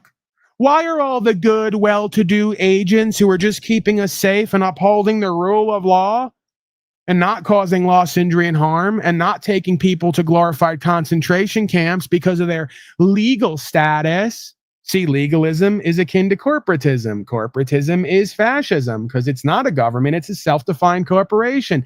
See how that works? The reason they're covering their faces is because they're doing corruption. It's because they are thuggery and gangsterism. Because they are mafiosi and they don't want to be identified while they commit crimes against their fellow man, causing loss, injury, and harm without a lawful claim. Hello. Wow, it's like we just fucking woke up right there. You imagine that? Get a fucking clue. It's beyond pathetic and embarrassing. Democrat president concentration camps during World War II with the Japanese. You're gone. Don't need your retardation here. You make no sense, and you don't even care that you make no sense. You're beyond a fucking pathetic embarrassment. Let's go back to World War II. Hey, you want to know what thuggery and gangsterism? This is a perfect sign for. Oh, no, I forgot. This is I love you. It's I love you when they want it to be. If Paulie Boy does it, he's a Masonic agent, right? So I'm just telling you and everyone else I love you right here. That's what this sign means. If you ask all the Erica Kirk followers, all the folks, by the way, for you slaves, let me use this sign while I give my non-olog. For you slaves who keep talking about how loving and caring and godly and American you are, you're doing blasphemy and mockery again. Let me lay out how and why. Because you're all over Facebook yelling, I am Charlie Kirk. I am Charlie Kirk. There's no bigger blasphemy than yelling, I am, and then putting someone's name after it, which is idol worship. The Christed being came to reveal to us that I am that am is the most powerful thing you can say. If you stray from that to repeat what the mainstream narrative has put out and wants you to say in Babylon, which is, I am Charlie Kirk, and then dress up in the same attire he was supposedly murdered in. It's blasphemy, mockery, humiliation rituals. Another day in Babylon. Okay? So you're not Charlie Kirk. If you folks are Charlie Kirk, we're waiting for you all to take a bullet to the neck. You won't, because you won't stand for what's true and what's right and do what's true and what's right. You don't even know what's true and what's right because you think Charlie Kirk was doing it, and he wasn't. He's a tax-paying, code-following, lobbyist-sucking, Israeli-supporting, did I say code and policy following? I think so. Advocator of voting for masters. He's a statist fascist. He's not a free man. He's not courageous. He's not virtuous. He didn't sacrifice for rights, freedom, principles, and spiritual faith. He profiteered off pushing mainstream narratives, whether they killed him or not. Okay? I won't even argue whether he actually died or not. Let's just talk about the facts and the man's legacy. And the same people say, I am Charlie Kirk. Well, look at a man like me who actually has been part of creating a solution, getting results, sacrificing, and living as Americana with God and the truth, separate from the fascistic, statist deception. And they'll say, that's a sovereign citizen, terrorist, anarchist, whatever the TV tells us is. That's what you folks do in Babylon. You Babylon and you repeat what the fuck you're told, even if it's the antithesis of truth and reality, and you engage willingly, whether you know it or not, in mockery, blaspheming humiliation rituals. Look at every part of the name. The guy's name is Charlie. It's literally like in a holographic universe, you can take any piece of the whole and cut it up, and it's just right there. Charlie. I could do a bit out of all this, whether you think it's wacky or not, right? I'm taking some creative license. The Charlie, the burnt offering through deception. Isn't that what Babylon and its rituals of Mammon and Molech were all about 2,000 years back? The Charlie, the burnt offering to the false idol as a deception, mockery, blaspheming, humiliation ritual, and as a denial of the God of creation. Interesting. We can go to Kirkland, which was the name of the guy who in the movie, Charlie Kirkland, was shot by a sniper on the left side of his neck while Tyler, the boxer, was involved, right? Is it all a coincidence? So Charlie was just Charlie Kirk. In the movie, it was Charlie Kirkland. Kirk means church in Scottish, doesn't it? Please fact check me. We're on the fly here. So through the burnt offering, okay, and even the burning away of the false self, right? The idea of wheat and chaff, you know, or the purification through fire, as the scripture talks about. First was a big wave with Noah's Ark. The next time around, it's going to be purification through burnt offering and flame, right? So the charred lies of the church, right? It's all right there in the man's name, because you folks are so deep in your indoctrination and religionism and dogmaticism that you statist fascists think that you're godly people because you pay the church to proselytize and blaspheme, okay? And the burning away of the lie and the deception, not only of the church, but of the state that it's involved in, is underway. God is working. So is the devil. Okay. And they work hand in hand, even though they seem to be a part of an same dynamic, right? They have a different role that act toward the same outcome, right? So I'm doing my own like ad hoc version of what's the kid's name? Zachary Hubbard. I should do a number decode word breakdown, and then, you know, they'll say Paulie Boy just took the words, broke them apart, made it into whatever he wants it to be. Well, maybe I did. You know, seems it fits to me. I didn't even need to go there to point out the mockery, blaspheming, humiliation ritual. I feel it starting. Paul is on a roll. I can feel it starting, bubbling up. Keith Williams is here now. We spoke yesterday privately. And Keith is one of these folks, right? And God bless him. And I'm not discounting what he's saying. Maybe he sees or knows something I don't. He says, Paul, why can't we create a legal precedent at court to stop these people or change the narrative? And I had to explain to him, just from my perspective, I could be off and deceive myself, of course. Nobody's perfect. But the legal precedent has already been made. They're not following it. Playing into their game and their structure is not going to change this. Coming out of her, my people, as the Christed being spoke about, is going to change this, because they no longer have any power, control, or influence over us. See, that's the more challenging and difficult walk that nobody wants to take on. Everybody wants to fence ride. See, there's an old proverb about fence riding. A lot of citizens and slaves in this reality think that they're safe because they ride the fence, right? God's on one side, devil's on the other side. And they think they can ride the fence till the end of the story, where the devil reveals, hey, that fence you're sitting on is owned by me. Okay? So there is no fence sitting here. There is no quick and easy, comfortable solution. The solution is the antithesis of whatever you think practical and comfortable is. It's radical authenticity. It's a radical denial of false authoritarianism and false selfism. It's a radical leaving behind and walking away and letting it be whatever it's going to be that's going to change this. Because if not, you spiritually are admitting and accepting to yourself that somehow, some way, a corporation can create a legal society and write down code and policy and put people in a dress and somehow play God and it ever be legitimate. You can't. It's not. And if you acknowledge it and play into it, you're just as bad as they are. Now, if you want to play the game and go in there and see where it goes and stand on God, rights, freedom, principles, spiritual faith, surrender the rest, and not even care about what they say, Have at it. Have your fun. I've done it before. I'll probably do it again. If you think the whole of the answer to oneselfism and co-creation and this legal lawful is going to be their system, their code, their administrators, their authority, you've lost the plot, as they say across the pond. It's I am that am. See how they got you all duped out and deceived? This process, this procedure, this group has to have more power and control and ability to enact and experience and express what's true and what's right than little old I am that am. That's not what Jesus did and said. That's not what's been shown. Because we deny I am that am and the power of God, we are existing in an ungodly, legalistic, corporatistic, fascistic experience here. They're one and the same. It's cause and effect related, right? From the spiritual comes the physical. From the non-beingness manifests all beingness. This is ancient wisdom that cannot be denied. The only reason people want to deny it or change it is because they don't like how it feels. Well, guess what? God and the devil doesn't give a fuck about how you feel. The truth doesn't give a fuck about how you feel.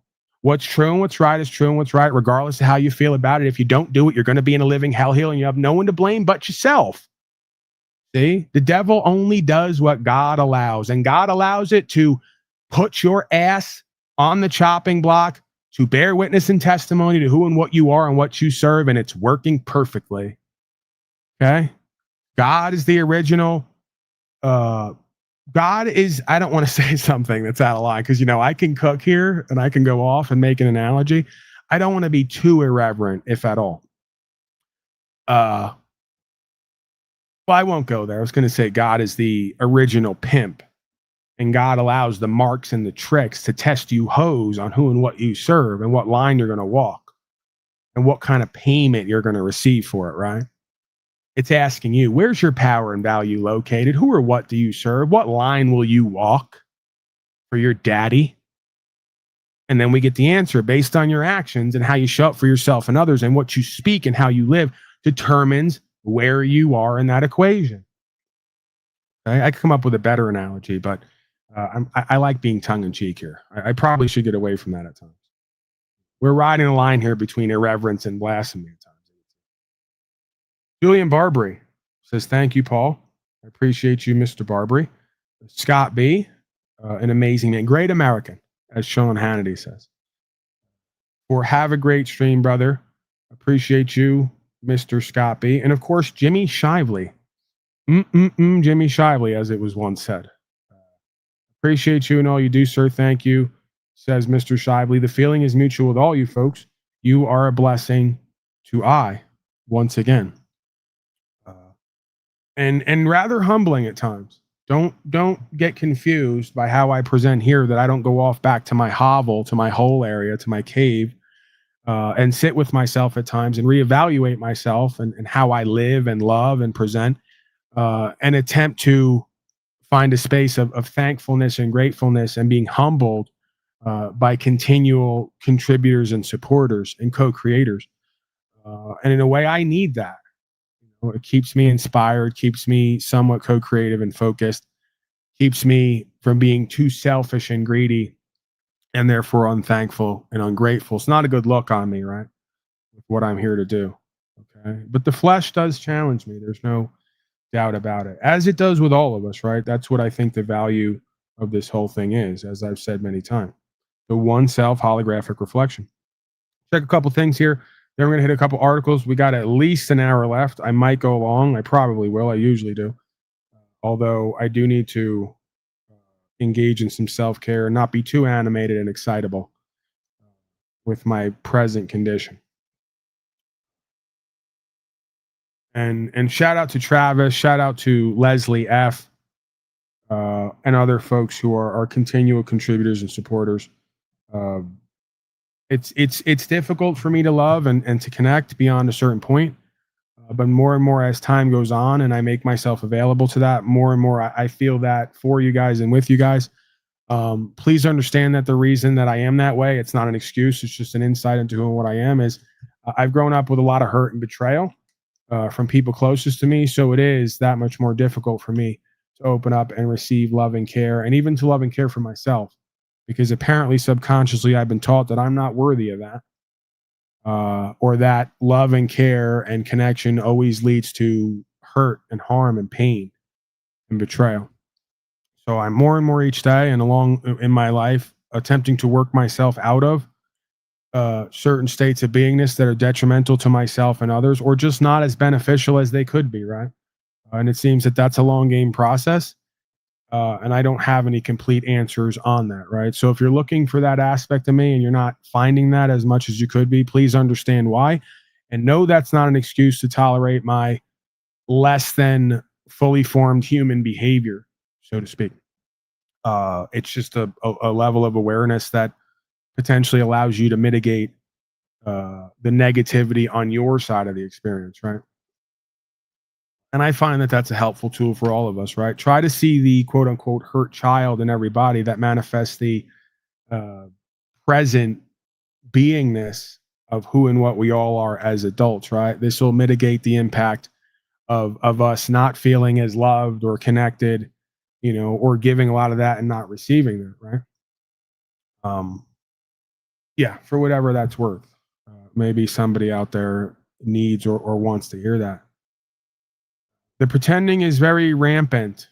Well, that can't be denied, even so much as down to the names of these folks who are part of the corporations being called state actors, who are literally performing bills. This is playwright language. We have bills like play bills being written up for the state actors to perform, for the rest of the puppets on strings to act that out along with these folks in unison. That would be the citizen slaves. This guy's an albino clone. Thank you, sir. That's the first time we've heard that today. And we hear that every day, or we see that every day here in the chat box. More proof in its own way. See, Pauly Boy, they'll say, Pauly Boy schizophrenic. He can take one little comment and draw a conclusion on the whole of existence. Yes. That's how holographic reflectivity, the micro reflects the macro, vice versa. That's how that works. So every single day I come here, and every single day a slave shows up to play their part on the world stage and say the thing or type the thing that we hear every time. It doesn't matter if it's Democrat, Republican. It doesn't matter if it's my big lips and big nose. You know what they say? Big nose, big hose. Might be true for me. I thought I had a small penis this whole time. I literally learned at 36 years old that I'm above average when fully erect. This was a family broadcast. I ruined it. Who cares? I can do whatever I want here. The beauty of it. So for those of you who care or are going to be jealous and envious about it and twist in the wind, not that it much matters because it's not getting much use nowadays outside of my own self-care rituals. I am in fact above average. Okay. So just know that when you come here every day to play out this part of calling me an albino gorilla, it's been done before every other day before you. You're nothing new. You're nothing special. You're just playing your role in your part. And you'll be pleased to know that I have at least 6 inches of dick to put in your mouth where it belongs. Because that's essentially what that comment is, by the way. It's you essentially having my phallus, my Philistine, which is what Philistine or Palestine means. It means firm erection. All right, Philistine, firm erection. Right, you come here to receive my firm erection in your mouth. And then while it's in there, ask, is this guy albino? Yes, sir. Shh. Yes. I'm albino. Just stay focused on what you're here to do. Adam Bowen, you're right. And that's after 80% of what you spent on that ladder went for insurance required by yet more codes and regulations. Yep, you're run by codes and regulations. There's no more private property. The core of Marxism is literally the abolition of private property. We still have Republicards coming here telling me I'm a leftist when I'm more conservative and Republican than they ever would know or have ever been. My little pinky, there's more Republican conservatism than their whole pathetic body based on who I am and what I do. Okay. So literally you're in Marxist socialism so deep you don't even know you're there. That's how mind and heart control works. And one of the main tenets is the abolition of private property. Go back and check your records, because I'm pretty sure all of you registered your body, your child, your house, your car, you licensed for all of it, you registered all of it, you taxed to use all of it, and it's all in the name of the state of, and they're going to use policy and code to tell you how to use that property and express why you're in that property and how you're going to keep that property and upkeep and maintain that property and all the rest. You already technically don't have any more private property if you play into the legalistic game, which the majority of the world now does. The whole world is in the hands of the dark one. They've all been deceived, and they all come here to tell me all about how they're not and how I'm the idiot. Now I need to learn more from them. No, that's not what's going on here. Okay. So wake up, patriotards. Wake up, republicards. You're no longer Americana. You're red coat traitorous trash. You're deep in debt with the centralized bankers. You're begging for your centralized troops to come in and keep you safe. You're doing everything the founders advised you not to do. And that's why they said a republic, if you can keep it. It's long gone and lost because you folks won't invoke it and you won't live on it. And you get what you give in this life. You act like a slave, you get treated like one. Okay? And just saying something different doesn't make it true. Okay? So, yes, sorry to break the news to you. Donnie's a fellow socialist Marxist. By the way, redistribution of wealth, another tenet of socialism and Marxism. Guess who's for that? Donnie. Donnie and his republicards. Just raise your taxes. What was it? Let's go to the clip. I don't want to say something that's not true. We'll find it here. Let me get some music while I look for it. Some all-American music, by the way.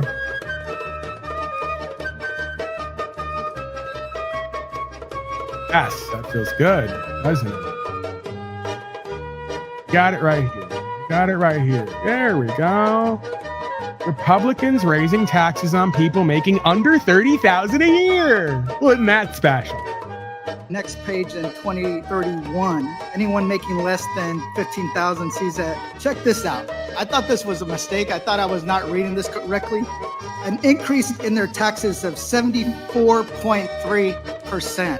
And from 15,000 to 30,000. There goes all your hard-earned money, not money. Correct? Or is that, did you guys make a mistake, or is that like... No mistake in the number. The people at the lower income brackets are getting screwed over by a Republican majority that doesn't give a damn about them. Now, I'm somebody that was supposed to not go to college. I ended up working at Subway and Target. I had zero health care. And to me, you would tell somebody in my place, you know what? We're helping you out. Just giving you a little bit.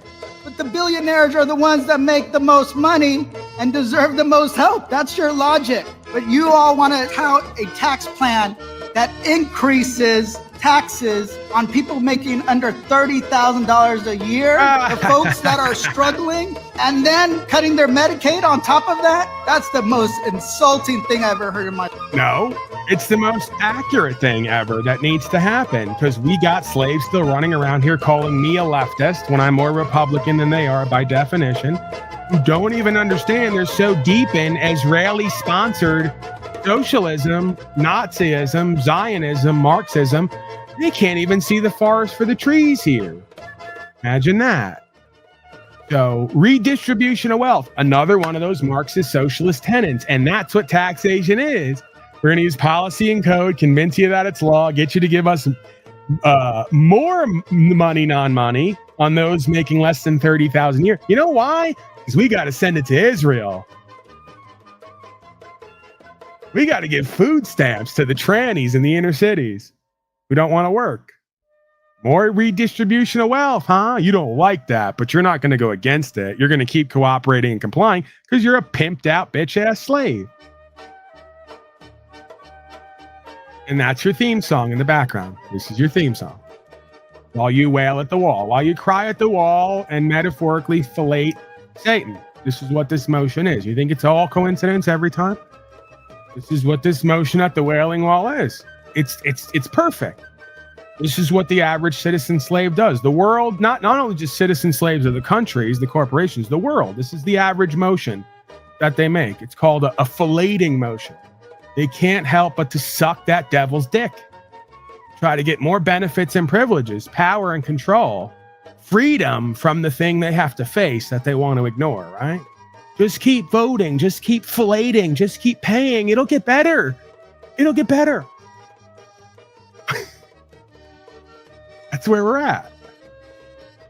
I can come here and make a joke out of it and play the clown and bring some humor to a very serious and fascinating, interesting and entertaining subject, right? I'm the court jester here today to make light of this and to bring humor, but also remind us of the grounding aspect, right? So that's a question I have for everyone. Did you fillet today? A little bit of public service announcement like back in the day. Ding, it's 4 o'clock Western time, Pacific time. Did you fillet Shaitan today for all your benefits and privileges? So save it. Don't come here. Don't tell me about Marxism, socialism, collectivism, Zionism, because you're all living deep within it on the left and the right. You're all taxed out of your fucking brains to redistribute wealth, and you don't have any private property anymore, technically, by your own contracting abilities or lack thereof, as I'm vomiting. You know? I'd like it to be something different than what it is, but no, that's it. Call in 602-730-0122. We are living in very interesting times, right? With not so interesting people. Okay. Very, very boring people. These are very slaved out, boring people. Not nice, not good people. Very nasty people. Babylonians even. Hey, Paulie, you do that well. Well, I've learned a lot from watching you all. Not you, Keith Williams. I don't know what you do. I mean, you know, I've watched so many democratically oriented, leftist, right-wing, collectivist slaves from around the world cry and wail and protest for so long about what they're creating spiritually and physically. They cry about it while they create it and serve it, you know, and fillet. I've had a lot of practice, not doing it myself, but watching everyone else do it. So of course I'm really good at that motioning and that presentment. How could I not be? I'm surrounded by it from day one. Satan's genitals are slightly below average, at least, right? It would make sense that I'm slightly above average and didn't even know it. You know, the Tao Te Ching says goodness is being good and not knowing it. That's proof. I had an above average size penis and didn't even know it. Thought I was small because I grew up on porn. Come to find out, I'm actually somewhat large when erect. I'm above average. It would make sense that a chosen person of God would have a slightly above average penis. It makes sense that like Donnie Trump, as they talk about, very tiny hands. Like you see, Paulie Boy has big hands, very big hands. Donnie, very little hands, tiny, small hands. You know what that means? Don't ask Stormy. It all makes sense. It's all starting to make sense. It's all starting to be revealed. It's all starting to crystallize. Not only is that crystallizing, so are the kidney stones in Donald Trump's kidneys from all the soda and McDonald's he's sucking down because he's such a godly, righteous, virtuous man. He's like so Americana because he sucks down Bill Gates's RNA burgers and drinks Coca-Cola with aspartame in it. Ooh, he's so big and bad and tough and American. Oh man, my Badusi just got wet. I don't quite know what that means, but I hear a lot of the young people saying it. I'm trying to be cool, trying to be hip, trying to be relatable here. Okay, trying to draw in a younger crowd. Well, let me get my Unslavian. We can be cool and hip. This hat's definitely, if it's not yellow yet, it's going to be at some point. Very cool and hip, drawing in a whole new audience there. The hats with it. I've learned that. Very powerful people are big on props and performance, you know, and all the symbols of value and power tends to work. Look, we just got 20 new people in because I just donning the Unslavian hat. There was 20 new young people. They heard Badusi and they saw the hat, and now they're here to stay. God bless them. Small hands and small hats, right? That's the times that we live in. It can be summed up by that one phrase. Small hands and small hats. These aren't nice people. These Unslavian. Very dangerous to democracy. Nasty people, too. Okay. Done with the hat. Who cares? No offense to the guy who made the hat and sent it to me. This is what I do. People like contribute to me, and I'm such a prick. I really am. They were right this whole time. The guy sends me a box of hats. What's the first thing I see? The white hat. What's the first thing I say to him? Dude, why'd you make me and send me a white fucking hat? I live in the desert. Come on, bro. You got to think this shit out. You know? Besides, I want to do more rituals. Hit me with the red and black so they can say I'm Illuminati. Hit me with the red and black so we can do some Masonic. Red, black, and white. A little bit of white. So we can do the Masonic rituals. The guy sends me a fucking fully white hat. Living out in the desert in the dirt. He hates me. That's what it really is. He wants me to come on this broadcast and not look professional, look disgusting and grotesque, even more than I already do. How dare you? How dare you give me anything? All right, where do you got? What do you got? What do you got? What do you hear? What do you say? Questions, comments, concerns? That's interesting. Let's see here. Proper link. I copied and pasted the other link and it's not there anymore. Phone number 602-730-0122. Although I'm in my element when I'm monologuing and it's just me and God and maybe even the devil and you folks. Nothing but space and opportunity in between. In my element at that point. I don't even need calls. Who needs it? There for it if it's needed, but who needs it? There you go. Red 40 doing his job, non-job down there. 602-730-0122. Open lines. Questions, comments, concerns. Let's see if we can bait some slaves. Donald Trump saved America. Sometimes I say Donald Trump ruined America. Sometimes I say he saved America. It triggers them on both sides. Both are false statements. All right, let's go to it. Let's go to whatever I got up here. Okay, we did the National Guard treating everybody like slaves for safety. Chaos in Albanian parliament as new government formed amid AI controversy. They're now doing it. They're bringing in AI to take control over the government because the government decided individually and collectively to be completely turned over to a Luciferian spirit where it lies to itself and each other, seeking false power, value, and forms of control only to undo themselves and each other. And somehow from a trailer, an ex-heroin addict has to reveal this reality. Could it be any more of a freak show? That's why as P.T. Barnum, takeoff of P.T. Barnum, of course, the head of Ringling Brothers, Barnum and Bailey Circus, he used to say the greatest show on earth. I say the greatest show is Earth. Okay? Just look around. Take a gander. It's a hell of a show, folks. Let's go to Albania. In Tirana, Albania, a dramatic scene unfolded as the country's parliament convened to approve a new government 130 days after national elections. The Socialist Party, led by Prime Minister Edi Rama, secured just over 53% of the vote, giving them a clear majority in the 140-seat parliament. During Thursday's session, 82 lawmakers voted in favor of the new cabinet, while opposition members chose to boycott the proceedings. Tensions were already running high when Prime Minister Rama introduced a video message from Diela, Albania's AI-powered virtual minister. The opposition, led by the Democratic Party of Albania, called the move unconstitutional and protested loudly, throwing objects. This is proof. Do you know how you know the whole world is retarded? You know how you know most of you are stupid? Probably like this person who just asked me the obvious question after all the answer I just laid out. Let's try again. Let's go slow for you. Marxist tenet is redistribution of wealth. Okay?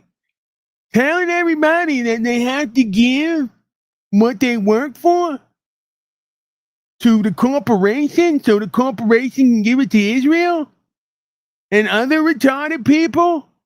This is probably irreverent and blaspheming too. Why am I making fun of actually retarded people who have an impediment they were naturally born with? They don't have an option. A lot of you folks have intelligence, you just refuse to use it. So you come across as arrested development and retarded. You have an excuse. That's why you deserve to be called retarded. People who are actually retarded, who have no other choice, they even get this. The naturally retarded people don't vote. They don't pay slave tax. They don't think code is law. They just go, I'm here. I'm living. Actually, natural retarded people are less than less retarded than people who are not retarded, who don't use their fucking intelligence they've been given. So let's go over this one more time. Tenet of Marxism, 2 of them, is abolition of private property. That's already here. Trump and others are supportive of it. Abolition of rights and private property, they're supportive of it. And redistribution of wealth through the form of taxation under coercion and duress or fraudulent contract. That is the tenets of Marxism. Why do you have to ask me again? I know it's difficult to like detach from your cult leader and your feelings about him, but that shouldn't change the truth and the reality. By the way, like I was getting back to, you know why I know the whole world is retarded? Because literally every land you go to, they have the same structured left, right wing playoff of politics where they all play both sides against the middle, and they call it Republican and Democrat, essentially. Left wing, right wing. Every single land you go to has the exact same structure, performing the same function to the same ends. And on every land, you dunces can't figure out what's going on. You can't. It's like a world where aliens landed and they said, we're going to use a ridiculous system of doublespeak and words and terms to take over all human beings and what extends off of them, their property and rights, over the whole world. And we're going to use a retarded left-right system that plays both sides against the middle to do it. And the world responded, yes, please. The world responded with, yes, please. Give me more. Slave me out more. Mock me more. Humiliate me more.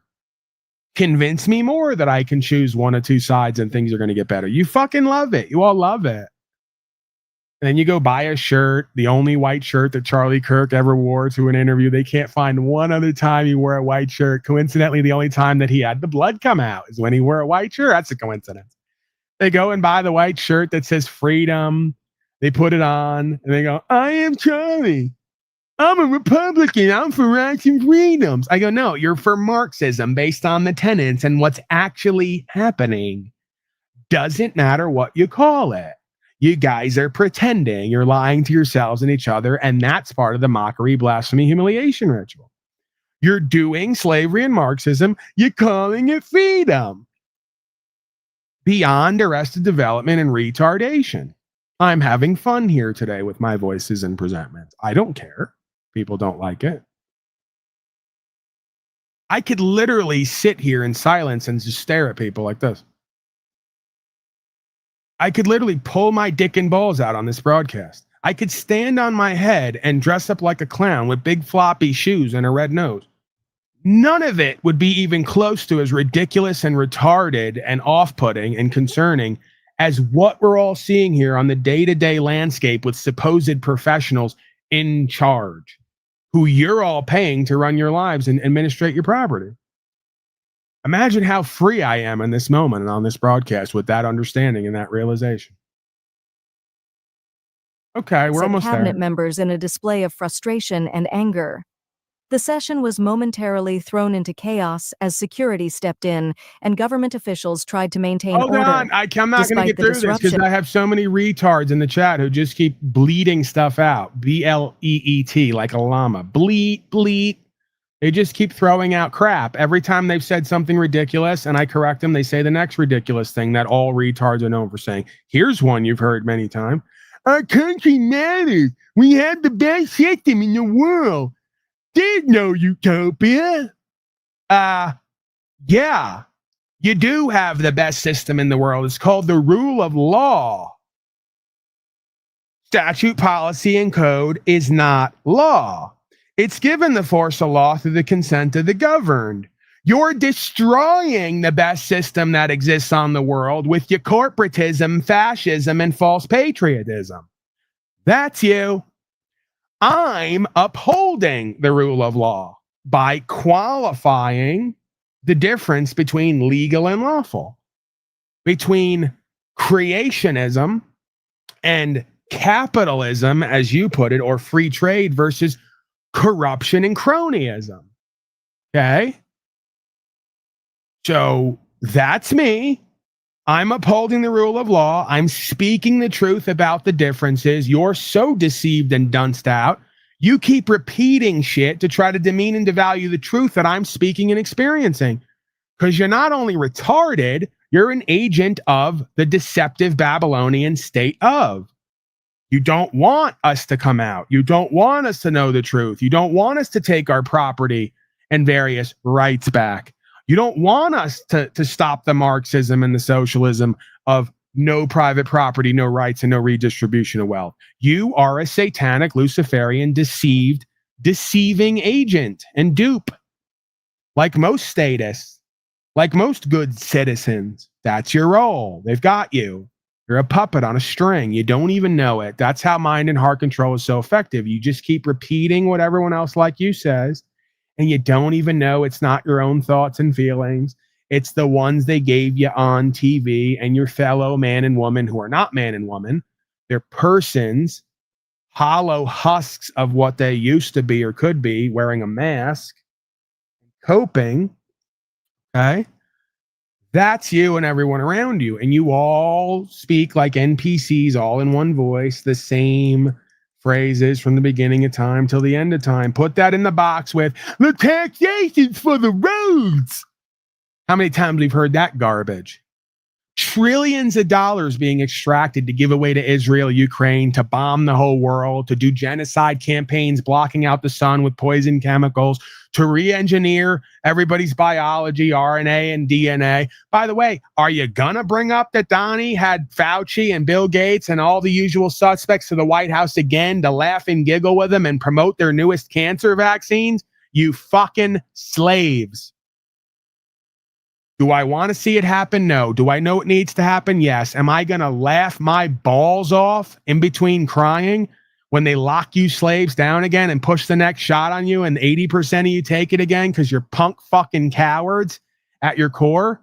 So you literally will choose to believe a known and obvious, duped out, deceiving lie rather than to get with the harsh truth and make a fucking change? Yes, it's all going to happen again. Yes, most of you will comply and cooperate. Yes, my channel will blow up again and get a few more thousand subscribers and have a whole bunch more callers asking me what they do now. Because they waited again till late in the game, because they didn't apply themselves, because they're not living the lifestyle day to day, because they're lazy and procrastinating, because they're too busy trying to stack money, not money, so they can buy more comfortable things to live in and have.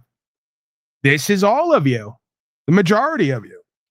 There's a paltry with a U, to take off of my name, right? There's a paltry few who actually see it, who get it, who are going to make the changes, who are going to enact the solution, who are going to prepare themselves on the ground, be self-sustainable and self-reliant, who are going to truly commune, and they're going to inherit the earth. And the rest of you slaves are going to be washed away in a metaphorical proverbial wave of ignorance. Doesn't have to be a physical water wave. It's a wave in consciousness. You're either going to wake up and get with the program and do what's true and what's right, or you're going to be paved over for your ignorance, your arrogance, your materialism, and ultimately your Satanism, your deceived state of beingness. How many different ways can I say it? I got a tard in chat telling me about America's the greatest system ever. Tell me about it. I've been arrested 6 times in 5 years and got dismissals on every case because there's a dual jurisdiction at court, and I was able to invoke the common law and the law of the land. And since there was no loss, injury, and harm on the other side, they allow me to continue to run my mouth and break legal codes without retribution. You don't know that. You don't understand that. You can't do that. So you're subject to the code. So you're deep in fascism. Don't tell me about a system you don't understand and can't even use effectively because you don't even know the difference.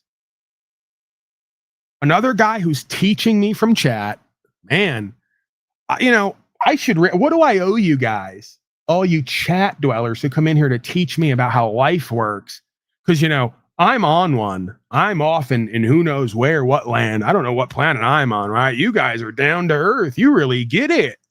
You got the understanding that you got from your bozo friends and family and from the TV. You really got a finger on the pulse of how it all works, don't you? Just send me a bill, okay? Send it to my assistant, Debbie, who doesn't exist, by the way. Because then folks, Paulie has an assistant? No. I'm not important and powerful enough to have an assistant. I can't get along with anyone enough to keep an assistant if I did have one. But send that in, imaslave.com, email Debbie, and go ahead and write a whole synopsis on how America or United States Corporation is the greatest system ever on the world and no place is a utopia, and love your slavery or leave it. Love it or leave it, Paulie boy. Maybe one day you dunces are going to wake up and realize I have an understanding here and it checks out. And it's the one thing that the people at the top and the bottom are deathly afraid you're going to understand and implement because their game's going to be over. I'm proof of it. They don't like it, but they have to respect it. That's what being a man is all about. Not being liked, commanding respect, based on serving God and the truth, and being unwavering in your conviction. See? Imagine that. Get up there, Ian, you big dripper. I guess that's... Oh, someone's yelling yawn in the chat, right? So since I'm so boring and uninteresting, you can leave. See ya. See how easy that was? Don't need tards who come here to try to teach me with their nonsense they don't understand and then try to project something onto me to demean and devalue. Go elsewhere. There's dozens of other broadcasts that are going to get hundreds and thousands of live views today full of status dunces just like you who can't find their ass with both hands. Someone's going to do $3,000 an hour today talking some crap that doesn't matter to any of us, but feels good to you in your deception. Go there. I'm all for it. The ruling Socialist Party celebrated their official victory as the new government won the vote of confidence. For Prime Minister Rama, this marked another term at the helm, as he addressed Parliament with a speech outlining his vision for the country's future. The inclusion of Diela, the AI-powered virtual minister, signals Albania's interest in modernizing its approach to governance and embracing new technology. The day's events highlight the sharp divide in Albanian politics. While the ruling party pushes forward with new initiatives and technological innovation, the opposition remains deeply skeptical and combative, determined to challenge the legitimacy of both the election results and the government's digital ambitions. With Albania now in the international spotlight, all eyes are on how the country will navigate this turbulent political era and what role artificial intelligence may play in its future leadership. Zoti Bardhi, Zoti Balliu, ju të heq vëmendje sipas rregullores. Shqipëria 2030 në Bashkimin Evropian është kryefjala e këtij mandati. Shqipëria Evropiane është bushulla orientuese e çdo faqe e programit tonë dhe metronomi I ritmit të çdo reforme që do të ndërmarrë. Shteti I drejtës është themeli I antarësimit në familjen bashkëore Evropiane. Uda është pakthim. Konsolidimi I pavarësisë së gjyqësorit është thelbësor. Nga ana tjetër, revolucioni digital. All right, let's go, Pop. Let's get to the bottom line here. Start throwing shit.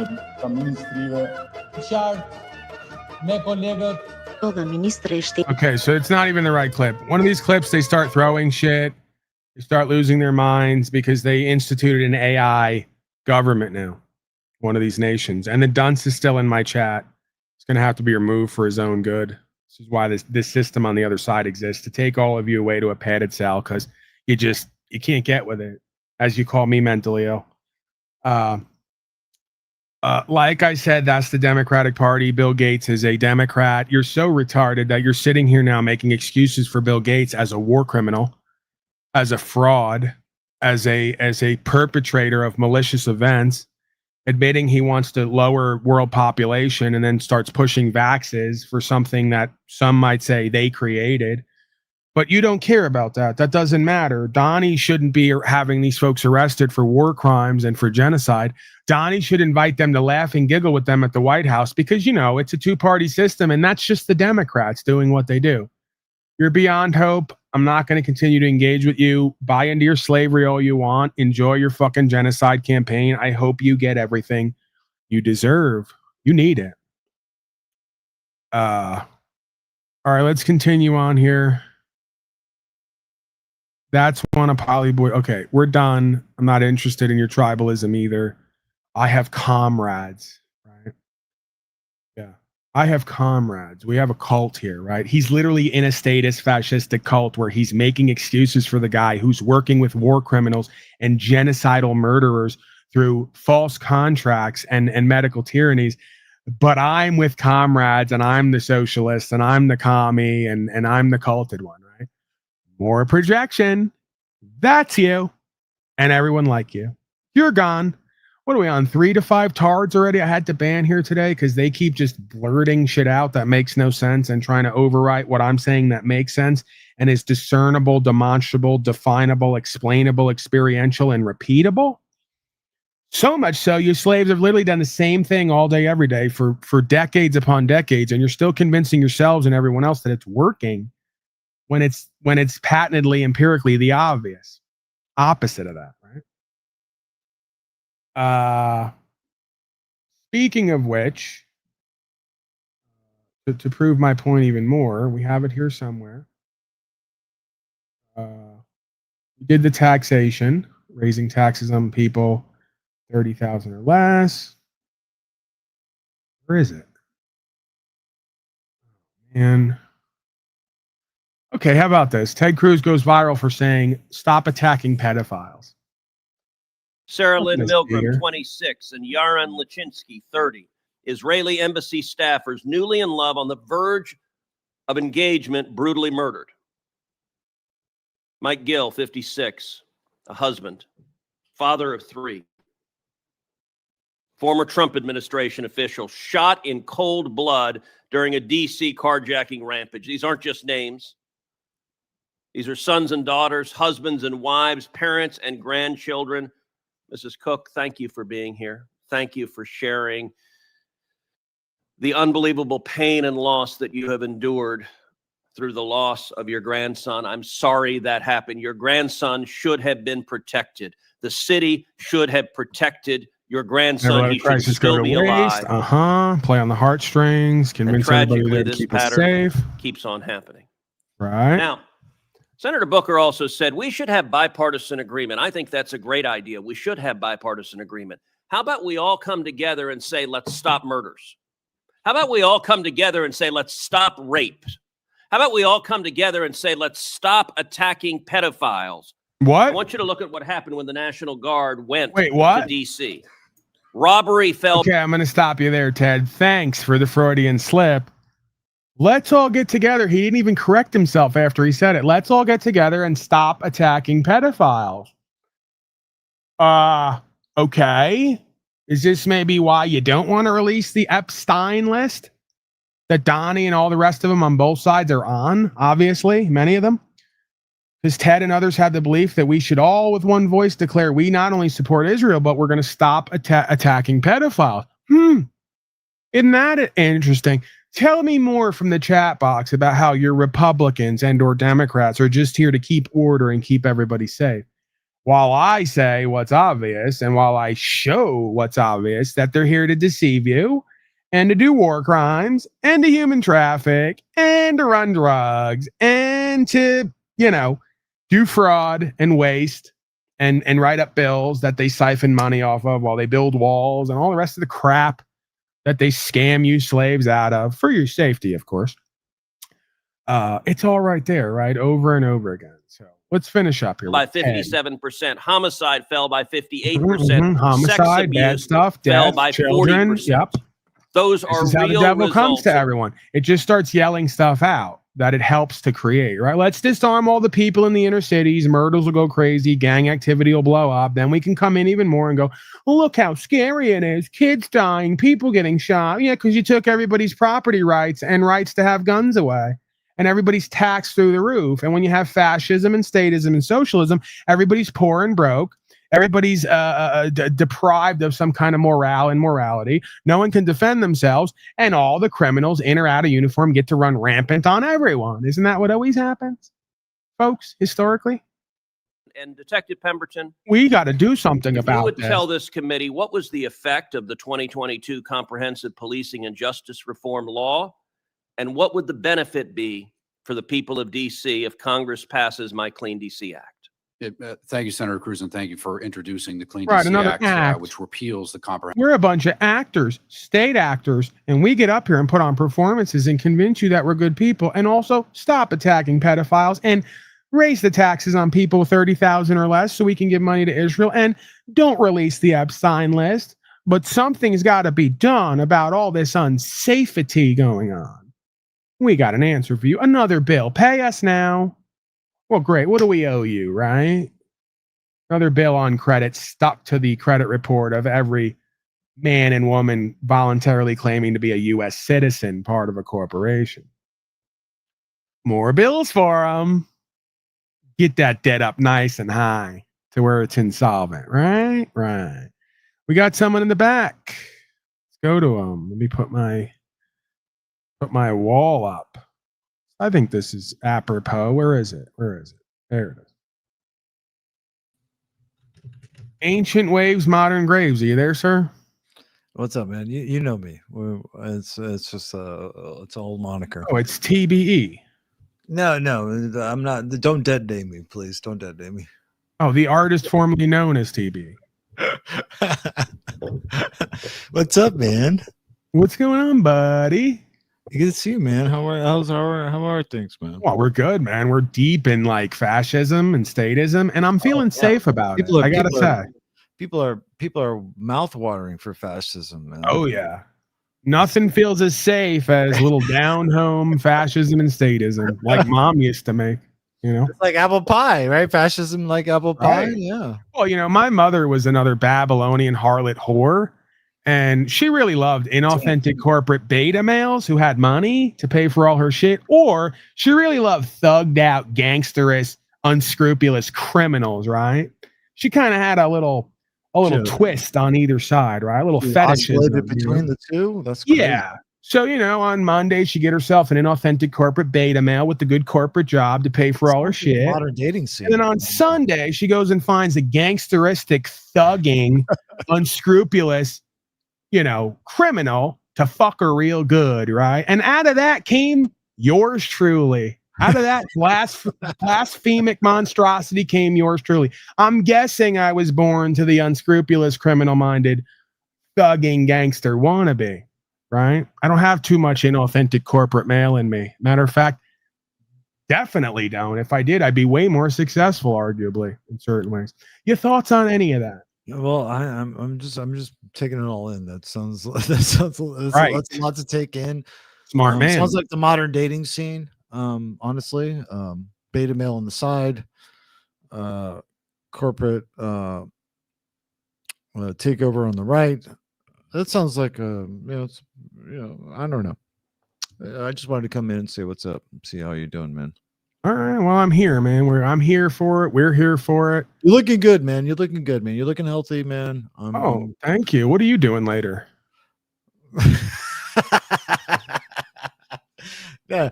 I'm just Forget that. Strike that from the record. I don't know what came over me. It's crazy. Yeah, I'm working here. I'm working. I don't know what came over me. You're doing a great job, man. All right, let's continue on. Or artist formerly known as TBE. We got a lot to get to, and I never get to all of it. 90. How many here? Let's see. I think it was 90,000 was the number.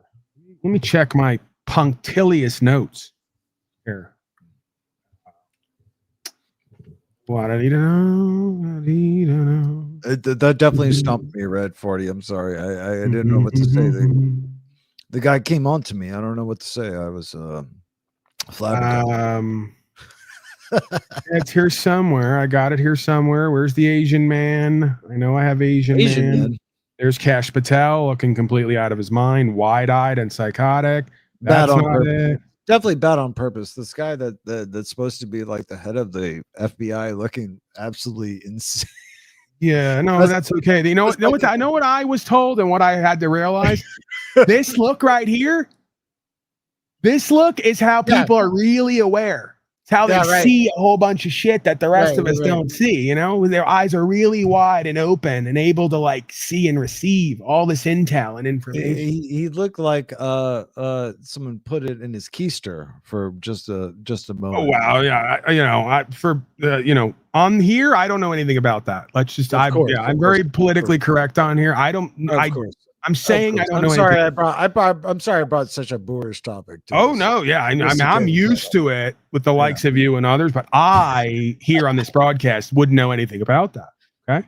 Okay. Let's be clear. Let me be clear. I know nothing about sodomy. Let me be clear. Sometimes I lapse into my Barack Obama personality so I can really be accepted and received. 86 million bank accounts. See, I was going to say 96. I got to keep me honest. You got to watch me. 86, 96, what's the difference? But hey, let's get it right. 86 million bank accounts closed to decentralized digital currency. Tell me all about your Bitcoin and digital gold. All you status fascist corporate male slaves. Paulie, you just don't understand the computer techniques of Bitcoin and how it tracks and traces a different way. It's like it's so different. It's like it's like you get it, yeah. It's so different. It's like the government doesn't touch it, even though like every government across the world owns massive amounts of Bitcoin. Yeah, it's all decentralized. Yeah, it's part of the proletariat. It's right. No, it's not. It's not. It's for the people. Bitcoin is right. Bitcoin is digital, trackable, traceable gold for the people. It's not like that other gold. It's not like dirty gold. Right. Who lives down the street and kind of keeps its top low. Right. And shows its cleavage. Right. No, and has so many bodies. No, not that. No. This is clean, pure. It's so pure. The driven snow. Digital gold. It's like Breaking Bad methamphetamine. It's so pure. It's sure. Yeah, right. All right, let's get to it. Because I'm sensing some sarcasm in your voice. It's kind of disconcerting. No sarcasm. No sarcasm at all. Absolutely not. Vietnam These people are fucking 60 seconds. insane. Vietnam just wiped out 86 million accounts and went we full like that. CBDC agenda. Not I'm into frozen, that. deleted. Because no face scans, no fingerprints, no money. On September 1st, any accounts not biometrically verified gets erased. Project 06 is the excuse, digital transformation. The state bank cross-checked 200 million accounts against the national database. Only 113 million personal and 711,000 corporate accounts survived. The rest suspected of fraud, bots, or just people who never had the biometrics. Meanwhile, a 50-day blitz from July 1st to August 19th. All right, so imagine this. 86 million accounts wiped out to do CBDC because you guys are doing fraud and corruption. Relationship with a narcissist, anyone? More gaslighting and projection? Crypto is like a large fucking absolutely government funded fraud project. And it's absolutely amazing that people like sit around and like promote this shit. No. That's your conspiracy theory. He just said that the corporation called government said that they're taking all your money and accounts to stop the fraud and to do fraud prevention and to do safety and security. Yeah. Okay. Wait, you're right. Okay, you're right. Yeah. Fake news. This artist formerly known as TB doing fake news. This is why I don't go to you. Yeah, you're right. I was wrong. I was absolutely wrong. You're right. Right. Yeah. Get it together, man. We're stopping crime. We're stopping waste and fraud and corruption. And the way we do that is by seizing bank accounts and shutting them down and liquidating them. And forcing everybody into that pure gold, digital gold land. It's like that Wizard of Oz golden road to the wizard who's going to tell you all about yourself. I don't even know. Forget about the fact that at the end of the road is some retarded midget who's balding. It knows what's best for all of us. Okay. If I only had a mind, if I only had a heart, if I only had some courage, right? I have no courage. I'm an absolute coward. You know what I mean? I'm a that's good. You'll be more manageable. It'll be easier to administrate your property to stop all the fraud and waste that you're doing and others. I don't have any property though. That's the problem. You know what the fuck's going on? That's even better. You'll own nothing and you'll be happy, dumbass. What the fuck didn't you just get about the wizard analogy? They're there to tell you all about yourself and give you the mind, heart, and courage you don't have. And if you're lucky, you get to sleep in the back of where the midget does its broadcast every day. I don't have room for you here, quite frankly. I don't have the room. I'm also owning very little and quite happy about it, right? I got everything I need and then some. Well, you paint a very, very dismal picture about what's going on here. I don't know. Paul, is that what the regular man's going to be looking forward to? Is that what that is? Oh, if you allow, I mean, they're right in my chat right now. I can even hear them as they're typing. Go, Par on Shrave. We very free American. We vote. 86 million account taken. CBDC. Very patriotic. And I go, I don't know. I think you're missing something here. That guy seems to know something. Asian man on the street. The Asian, listen, you probably have a lot of Asian viewers, so maybe you should, like, you know. I'm sure I do. Asian people love me. All people love me. Let's be clear. I'm a god of all media. A lot of people love me, Paul. Black people, Latinos. My metrics are through the. No one knows more about ethnicities than me. Let's be clear. Knows anything about Paul and Slave? No, no one loves me more than black people, Asians, Latinos, all of them. Paul and Slave band. Paul and Slave band snafu snaps twice in a day. I know it. He's a great guy. It's true. It's true. We have a new ballroom.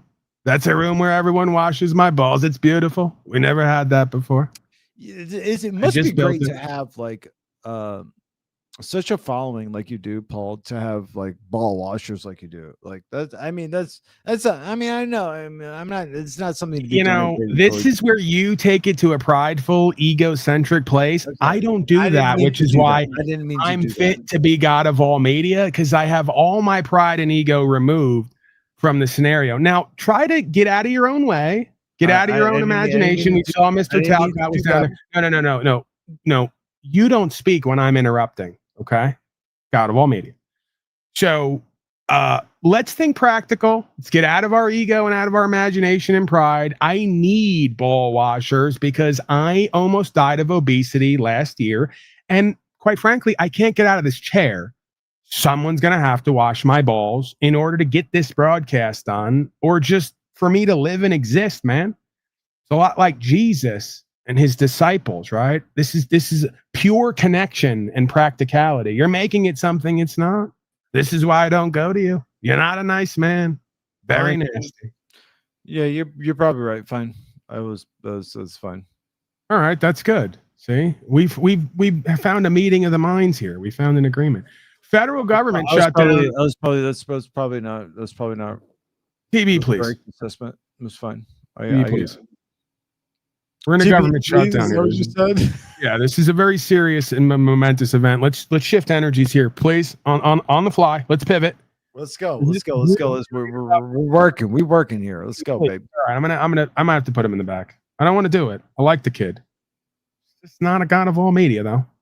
Unfortunately, can't rise to the occasion. Well, few, if any, can. You know, I'm a one-off here. Nobody knows more about broadcasting than me and news. Let's transition here, TB. This is serious business. Federal government shutdown enters day 2 with no end in sight. And of course, it's not a government, it's a corporation. And what are we going to do if the corporation that puts millions of codes on us to take our property and rights shuts down and goes away? I don't know what I would do with myself, people. Government shutdown enters day 2. No votes expected today. Also, no jobs data. Emily Wilkins joins us now with more. We're going to hear about furloughs or firings en masse at this point. I know we're getting a lot of infrastructure clawbacks in blue states. I don't know. The Democrats, it's almost like the Trump administration wants to make Democrats pay for this. I mean, they're definitely ratcheting up the pressure on Democratic senators, Joe. And, you know, now that the shutdown, we do know now it is going to delay those Friday's job numbers after senators failed yesterday to get enough votes at their latest attempt to fund the government. As you mentioned, no votes today with the holiday. Next votes right now are scheduled to be Friday afternoon. So jobs numbers could be delayed until then, could be delayed until we see funding. And if there is an extended lack of data, that's can't get through it. We're done. Reserve. I literally can't get through more than 30 to 50 seconds of these people. Yeah, it's that all was horseshit. very difficult to get through. That was very hard. I can't. I don't know if it's my ADHD or if it's my bullshit. I wanted to shoot my brains out during that whole thing. Well, you didn't see it, but I actually smashed my head against the laptop when we cut over. Yeah, I did. Can't see any evidence of that, but I trust that you did that. Well, it's a very soft and pliable yet strong material, right? It's new. It's new Asian plastic. Maybe, please. I'm breaking news here that I have a laptop made of soft Asian plastic. That is. I came in yeah, it's a second while you're talking. Cutting in and out. Your microphone's horrible. My microphone's not horrible. You're just being like really petty right now. You're pre-diabetic. It sounds like you're pre-diabetic. You fucking asshole. You fucking I am, but I'm very focused here and animated. You're a bit listless. Let's go. Come with it. Snap? You're snapping at me like a dog? DB, please. Let's move on. DB, please. All right. I got to stay focused here. Please help me. Help me. Help you. Help me. I'm trying to support your stream. Why you gotta like fucking shit on me? Like try to like. All right. Well, again, a lot of these people not too bright. Best way to support this stream: stay out of it and give me stuff. Okay. Just gonna go ahead and put it out there just like that. Just like U.S. Corporation. I'm not here to have any interferences or anybody even really comment. Just kind of watch and listen. Immediately do what I'm saying and give me shit as contributions and support. Yeah, support your supreme leader and stop being lazy bitch. Oh, it's not about supreme leader. See, there it is. The bitterness and resentment. That's not bitterness and resentment. Come on. Hello, I just went down to the Gulf of America. Stop with the bullshit. Yeah, see, he's very jealous and envious of me and my position here. And it's just ridiculous. He has no idea how put upon I am, how much work I have to do. He just doesn't see it. This is all they see. They don't see the rest of what's going on. I just went down to the Gulf of America recently, and I threw paper towels during an amazing storm. Amazing storm that I had nothing to do with. Didn't even have to be there. But I still threw paper towels because I care about the people. Your thoughts on that? Man, Quick thoughts on that. I'm not hating on you, Paul. You know, I support you. I support whatever. I support your stream. That's why I'm here. I'm not here to make any weird like accusations about you. That's I ask what you're offering. This is something I've learned other places. I have been life coached. What are you offering me? I'm offering you camaraderie, my friendship. That's what I thought. You offer me nothing. Imagine this guy coming here to a god of all media and thinking that I want camaraderie with anyone, let alone a voting, tax-paying citizen slave, which I presume he is, because most of you are. How dare you lower my standards? How dare you use socialistic and Marxistic language? Camaraderie, like we're comrades here. Stop it immediately. Your thoughts on that? Limited thoughts, quick thoughts. We got to move on. So I'm the bad person, but the people that donate to you, that work real jobs, that donate to you, that money is like completely like lifted from your weird sort of social it absolves you of that sort of thing, right? The people that actually. And I'm hearing a lot. I'm lucky my life coach isn't here. He'd have called you out on your selfishness, your bitterness, your resentment, even your jealousy. How dare you once again? This is not a good look on you, TB. I'm going to ask you to refocus and understand where you are right now and what's actually happening. And let's like jettison this real negative attitude that you have. You know, kind of way. I just wanted to hang out with you, and all of a sudden it's I'm under this like weird fucking like you need to explain yourself to me bullshit from you. Like, no, you're doing the thing where daddy's in the garage, daddy's building something, and you want to like hold the light. And I go, can you hold the damn light straight? And then you get upset and storm off. You leave the light. I have to go back to holding it anyway. And now I got to catch attitude about it. If you're going to be in the garage with daddy in his workshop and you want to hold the light, you got to hold it straight. Dude, you make zero fucking sense. That's you. Where's my life coach when I need him? That's you. I'm just gonna go ahead and call it out. That's you. Dude, you can't even like you can't even have you have to backstage me. You can't even have a real discourse with a person at all. All right, my life coach is here now. Quote unquote, my life coach. Shit that does just like you. That backstage is a smart man. He's learning from someone around here, someone who embodies and exemplifies greatness. Last God season, bless him. He was a piece of shit, right, Paul? You just change your perspective. Absolutely, I do. That's part of political science. That's part of getting and keeping and maintaining power, something you and others know nothing about in this venue. I am a student of these Machiavellian ideals, okay? Now get with the damn program or get gone. I got enough little daddies who want to hold the light, and they can never hold it straight. Your thoughts on this? My life coach, who will go unnamed today because I'm promoting nobody on this broadcast, directly or indirectly. I hope you don't take that personally. I got a call now. God damn it. Go ahead, Jack. Or there he is. I gave away the. I can't even get out of my own way here. I got this guy over my shoulder, mumbling and stuttering prick, wants me to christen his kid next week. You believe this? $5,000 I charge. Go ahead, my life coach. Holy cow, so much going on. Your guest here, he's not getting it. If he's gonna hold the light, if he's gonna be here, he's got to find a purpose. He's not bringing anything yet. Right. He played a victim over on another stream earlier, I saw, and he ended up getting put in the back a few times. I could see that. We got a caller here, Jack. We're moving fast here. Please don't take it personal, but I got to stay on target here. I got to stay focused in my own way, whatever that consists of. The only broadcast that calls you back, by the way. You don't get this anymore.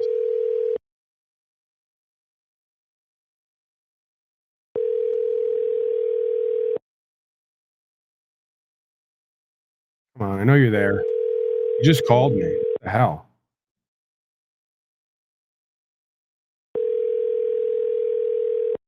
(916) if you're out there, I'm calling you back. I don't know what your deal is.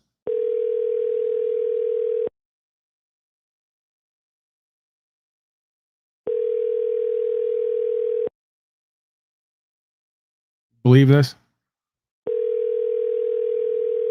All right, I'm going to let it go. I'm going to let it go because it's ringing and ringing. There isn't even a voicemail there. 916 is the area code. You just called me. I called you back almost immediately. You're now texting me. Go ahead and call back. Okay, there we go. Yes, hi. I just called you. Called. Yeah, I just called about your car's extended warranty. No, I already know this. I love your channel, dude. I love everything you do, bro. I love it. Well, stick around for a while. I'm going to ruin that sentiment for you. No doubt. Why is that? I know that each I have a habit of disappointing people. Categories. So I try to teach people around me to trust in me that I will disappoint. I know. them. That's why I like looking at. I'm amused by everything you do. Everything you do is hilarious. You rage bait people that actually need an ass whooping, and you know it, but you don't say it verbally. That's the funny part. I love it. It's just hilarious. Now, sir, are you on any medications? What medications are you not taking that you've been prescribed? That's my first question. I don't take any medication, sir. Okay. All right. Well, I'm kind of teasing you there a little bit. Questions, comments, concerns. What do you got? I'm sure you didn't call just to give me adulation and adoration as if I need it. Hello, God of all media. That's not what we do here, right? The man's entitled to his opinion, though. He recognizes greatness. But questions, comments, concerns, if you got them. Yeah, I got who? Hello? I was just listening to what you were saying. I'm saying you just called in to tell me how great I am. Sir, I know that already. I'm a God of all media. I'm a very humble and modest man. I just wanted to let you know. I'm sorry that I had to let you know again, but you a G, bro. Stay high, bro. All right. Stay high. All right, I'll let you go, 916. What was your name again? Yeah, all right, he hung up. Imagine this. People wasting their time to call in to tell me what I already know as a modest and humble man, that I am great. Geez, don't you have anything else better to do with your life? God help these people, Jack. Oh, well. I think the intent is there. Yeah, well. Road to hell is paved with good intentions, right? Ask the man if he stands for rights, freedom, principle, faith. He'll run right off the phone. Want to tell me how great I am. Great. You're going to set me up to be the next Charlie Kirk. I'll be doing the broadcast. Next thing you know, I'll be missing a neck because I'm so fucking great. How about you all become great? Do and be and have great. Co-create something greater for yourselves and each other instead of staying high, bro, and calling me up. Tell me how great I am. See? You don't get that anywhere else. It's true. Even while I'm doing the bit non-bit, I am humble and modest in my own non-humble and modest way. But it's just the truth, okay? Talcott, any initial comments, questions, concerns before we move along? I got to get through these lightning fast. We're already on the 3-hour mark here. I came to support, not distract. So whatever works best. All right. Donald Trump ruined America, ? Am I missing something? Call in now, 602-730-0122. And the man is right who just called in, the stay high guy. I will rage bait you if you let me. To get to the truth, right? To expose your lies that you live and get to a deeper truth. Okay, let's go to the Israel, because we got to stand with Israel and support Israel. Let's go to that section. First, let's go to an Australian, New Zealander, who knows what. I'm just going by the accent. Doesn't really matter. The truth is still the same. The people stand above the government stand above citizens. And in America, we've taken the term citizen from them, but citizenship was actually created with the abolition of the slave trade. And it was so that slaves could be given the same rights as the free people, but without the same power. So the citizens were always going to be ascribed their rights and responsibilities by the government. And it was so that they could keep a finger on the ex-slaves. You know, whereas that's now been applied to everybody everywhere. And now obviously you have good citizenship classes at school, and citizenship is on the curriculum now. So all this is being not brought in for us, it's been brought in for a couple of generations' time, when it's totally normalized that everyone is a citizen who only has rights and responsibilities because the government gave them to them. And the standing as the people will be long forgotten by them. The people stand above the government. All right, so I heard him again. It sounds more like an Irish-Scottish sort of accent. But he gets it, right? We're all getting it. We're starting to wake up and realize we've been hoaxed, Tommy. Like that old show. Remember back in the day, little cartoon characters? We've been hoaxed. Folks have bought into this idea of civil rights and civility and civilian classification, which is a deception within a deception, right? It's a corporate entity within a corporation, and they've done that in order to take power over our rights and property voluntarily by getting us to claim that status and standing. So that's where we get back to this idea of correcting our status and standing on record. I'm working with other people. We fired U.S. Corporation. They've now come back with the letter saying they have many folks in their documentation described as non-resident, non-citizens, domiciled on a certain land, but not subject to being a privileged class, right? Being given benefits and privileges in exchange for some of their rights, versus a protected class where the corporation now has to uphold our rights and not interfere with our rights under color of law and have us put in private boxes for revenue. Okay. So turns out we still have a say here. We can correct our status. And you can bet and guess that while we're doing that and breaking ground here and literally changing the game with this understanding, certain groups don't really like that. They're not going to give up easily, and they're going to use propaganda and maybe, some might say, blow some shit up, shoot some shit up, blame it on people in order to make sovereign citizens the greatest danger to the CIA, FBI, and other groups of our time, right? Imagine on America, the greatest danger would be a class of citizens who don't want to be ruled by corporations and have to follow policy and code to use their own body and property and to receive what God has created for them. Imagine how crazy these people are and how dangerous they are to the demo crazy, of course. Okay, let's go to what it looks like when you don't stand for rights, freedom, principles, spiritual faith, and you go along to get along with corporations and you follow the policy and code till there's no way out. Arrests in homes now over the past few weeks for supporting Palestine and other terrorists who want to be free from corporatist interference, right?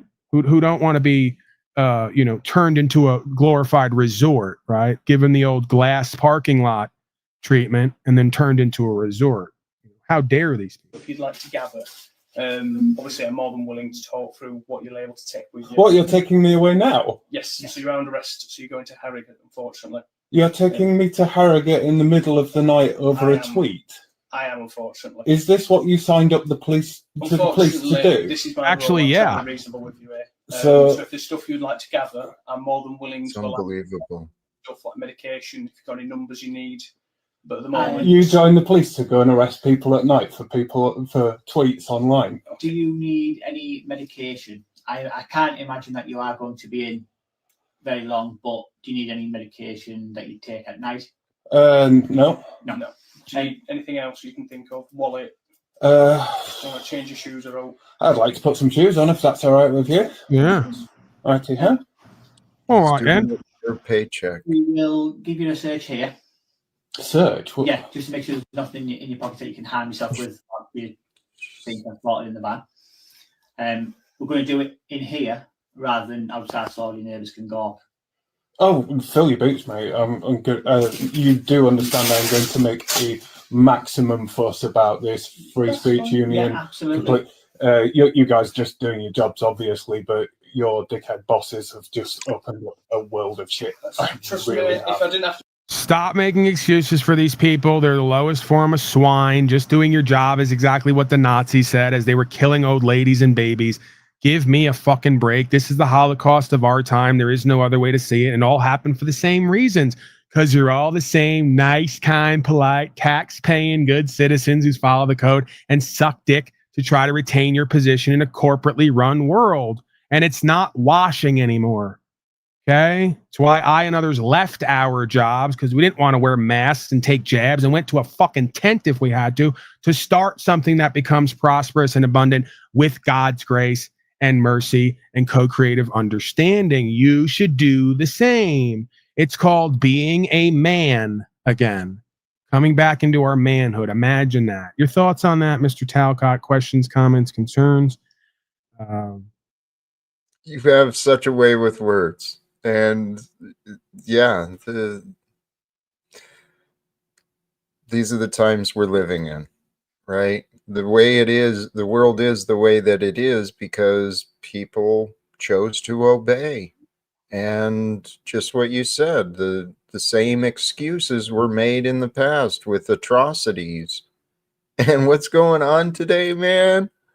Holy crap. In America and out America. This is nuts. All right, let's continue on. We got another one. I'm chock full of them today. Another guy gets sentenced to jail for tweets on the internet. That's the time we're in. So I hope a lot of you non-tent creators realize you're not going to get away from this. Remember when Paulie Boy told you this isn't my trip? You guys want to come on here and talk whatever you want to talk and hope somebody pays you? You're going to have a nice, comfortable, sweet, pretty little life? You better be ready to put up or shut up on what the fuck you're talking about. But most of you you'll learn from TOS, what you can and can't talk about. We stand with Israel and all the rest of it, right? So you better be ready, because I know I am. I have been for a while. See, I knew this was coming. And I've been talking and acting and living like it's already been here. So you better prepare if you want to be a non-tent creator and come on here and yap. You better yap the right shit, because if not, you're going to be next to Paulie Boy on the chain gang going to you-know-where, potentially having to stand up at court. You better learn the difference between legal and lawful now. That's part of what I do. And you're lucky because I do it all for free too. Gratis on the house. Because I'm not here to profiteer off of eternal truth and off the knowledge of our enslavement and therefore the solution to that and us being free. I'm here as a liberator and a disruptor if you let me be. Okay? So no excuse for anyone at this point to not do fellowship and stewardship, to co-create, to understand, to be prepared for what's already here. If you don't, you'll have no one to fucking cry to or about, because you did it to yourselves or didn't do it for yourselves. This is very simple here, folks. So let's go to it. Where is it? Right.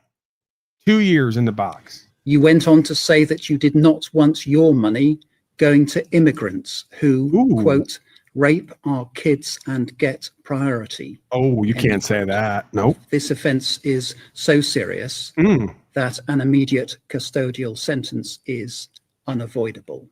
Would you stand, please? The sentence that I pass has been reduced by 1/3 to reflect your guilty plea. How nice of you. The sentence is one of 20 months imprisonment. You went on to say that you did not want your money going to immigrants who... There you go. So if you get on YouTube or Twitter or anywhere else, and you say you don't want your slave tax money going to immigrants who may do loss, injury, and harm to your women and children, you're going to a box, ladies and gentlemen. Go ahead. I saw these arrests for speech in England, and what in the hell is going on? That's coming to America by the looks of it, worse than it has been. And this is insanity. Well, it's coming for the world, right, Mr. Talcott? Because we're all in one universe. We all share the same world with all the same universal law and all have the same conscience and all have the same heart-based intelligence. And if you neglect all that and you demean and devalue all that, and you're ignorant of all that, well, then you de-serve, because the word means of serve. Depending on what you serve, you will deserve nothing but a living hell. We did that. We're doing that. We're manifesting that. We're summoning that in. God's been there with God's truth and God's law and God's way the whole fucking time. There's no denying that. I'm proof of it. Little old fat Paulie from the trailer, ex-heroin addict, who can go to court every time and come out the other side. I'm proof of a small reflection, microcosmic reflection of a macro cosmic dynamic. Why aren't the rest of them engaging with it? Because they think it's not going to come knock on their door, and boy, are they mistaken. Mm-hmm. They're thinking, I tried my best. Paul, we are that. We are the example of change and transformation. And that's what this greater world is about. But they're still stuck in the past, stuck in the obedience. And everyone is waking up from it, though. It's not everyone. Not everyone. Chosen ones, I would argue, right? Because we still have people like this gentleman, and I use the word loosely down there, who has to ask a question to me rhetorically he already knows the answer to. That's why he put the no on the end of it. But Elon helped free speech recently with X. No. Elon helped free speech recently with X. No. Yes, you're right. No question needed. Okay. So again, you're duped out. You're delusional. Elon, you can't look at Elon and tell something's wrong, something's up. You just don't have that discernment, huh? Like if I brought Elon around, I go, this is my friend Elon. You know, great guy, very nice guy. And I go, you want to leave your children with him? You go, yeah, sure, no problem. Not me.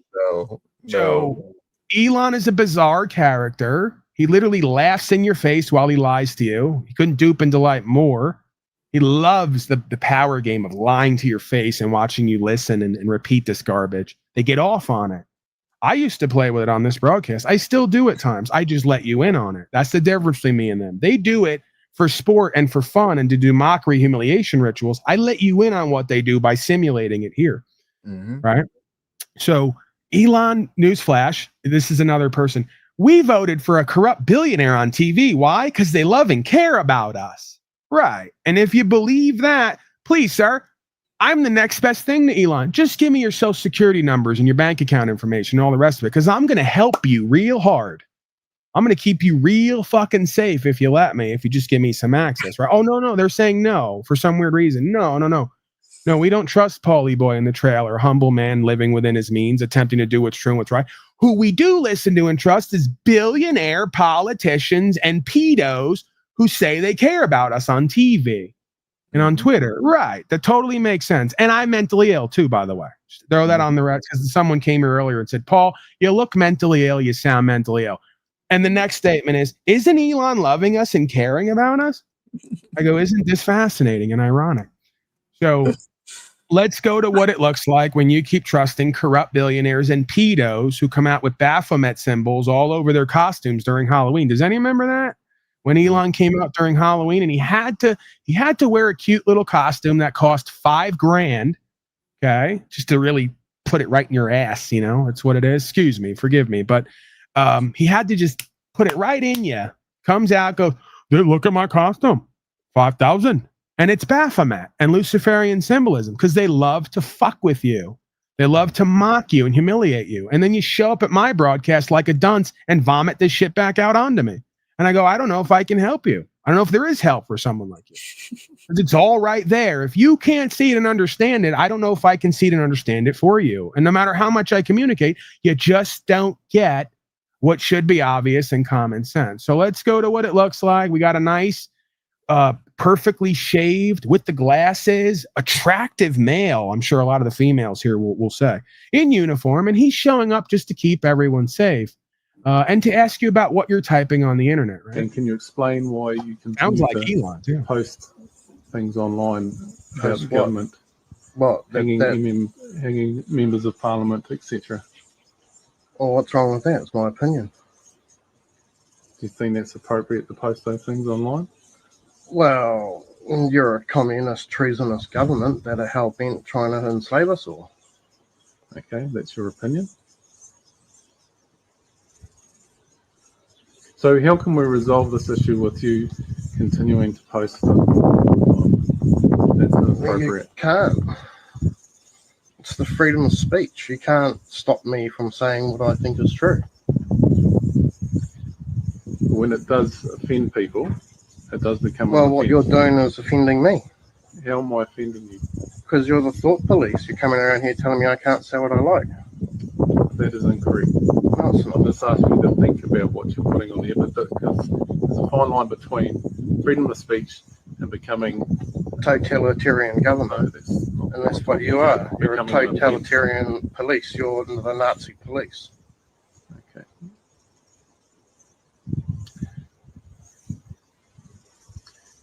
Is there any other way we can speak without that being in my face? No. It's for my protection. What do you think is going to happen if you're not recording? No, I don't know. That's why I'm recording. And can you explain why you continue to post? Right. So now worldwide, they're showing up at people's doors. I believe there's one this week from America as well. They're showing up at people's doors to ask questions about people sharing their opinions, not yelling fire in a theater, not advocating for violence, just simply sharing their opinion on a totalitarian, corporatized state of that's doing worldwide genocide and economic hits as well. Right? Among other things. You can't do that. You're offending people. He doesn't even deny, yes, you're talking truth, but there's a line. When that truth starts to offend people, something's got to be done, right? So we didn't beat the Germans and the beast system and the Holocaust. It was expanded to become a worldwide enterprise, if you haven't noticed, a la Homeland Security and other terms that come right out of the Ein Volk, Ein Reich folks, right? You know, using literally the same language, doing the same purpose. This is modern day SS. They'll say, Paulie Boy says it's a Holocaust. He's overly sensationalizing. I say, I'm not sensationalizing enough. I think the damn chemtrails and what they're putting in the food and water are their modern day ovens. And no, this ain't a Jewish endeavor. This is artists. This is singers, musicians, politicians, Night of the Long Knives. We purge anybody who doesn't go along to get along with what we want and what we say. It's not there yet, but it's starting to creep into the room with us and completely show itself. It's not totally there yet, right? So more reason for you folks to be inspired, to move in faith and get your ass in gear, because there is no getting out of this. You're not getting out of this realm as a body alive, and you're not getting out of here without standing on who and what you are and what you serve. And based on that will come your and my and everyone else's judgment. Okay? We've been told this for the longest time.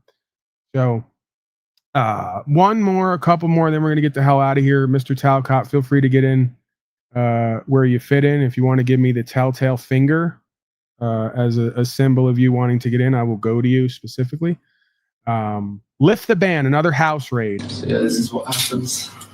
Britain in 2025, opposing genocide. So I'm going to be placing you under arrest, okay? And I'm going to read out the reason for that. The time now is 7:10 in the morning. It's the 2nd of September.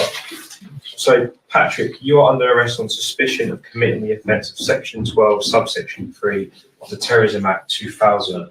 You are alleged to have addressed an online Zoom meeting between the 10th of July 2025 and the 21st of August 2025 for the purpose of encouraging support and furthering the activities of prescribed organisation Palestine Action. You do not have to say anything, but it may harm your defence if you do not mention a question, something which you later write in court. Anything you do say may be given evidence. So the arrest is necessary to prevent loss of evidence, prevent collusion with co-suspects, and to allow for searches under the Police and Criminal Evidence Act. We will be taking you to a police station, as I just mentioned. So, right, Patrick, if you just follow my colleague, I'll stand behind you. Right, we'll see you later. Cheers. See you later, Paddy. So yeah, this is what happens. Britain in 2025. Right. So teenagers now being arrested, taken out of the home for daring to support the group Palestine Action, which has now been deemed by a corporation to be a terrorist organization. The same corporate organizations that are doing terrorism by definition, attempting to push their political beliefs on a whole population through extortion. Do this or else is their narrative, is their motto, right? So couldn't be any more hypocritical and ironically reflective as I've said many times, relationship with the corporation called government is akin to a relationship with a narcissist. They're going to accuse you of doing everything they're doing and then go, what's the problem, when they finally do to you what they accuse you of doing, right? They're going to say, why are you getting so upset? You know what you did. No, we don't. No, you know what you did. You did everything we're claiming you're doing that we're actually doing. And now we have to punish you for it. You know, hopefully you'll be honorable enough to take your punishment in stride, right? That's the power game. All right, we got Donnie. Donnie admitting that he... Go ahead, Jack. To jump in with what you said there about the blame and the brokenness, I heard this line somewhere else the other day regarding observation on the development of the economics and politics here in America.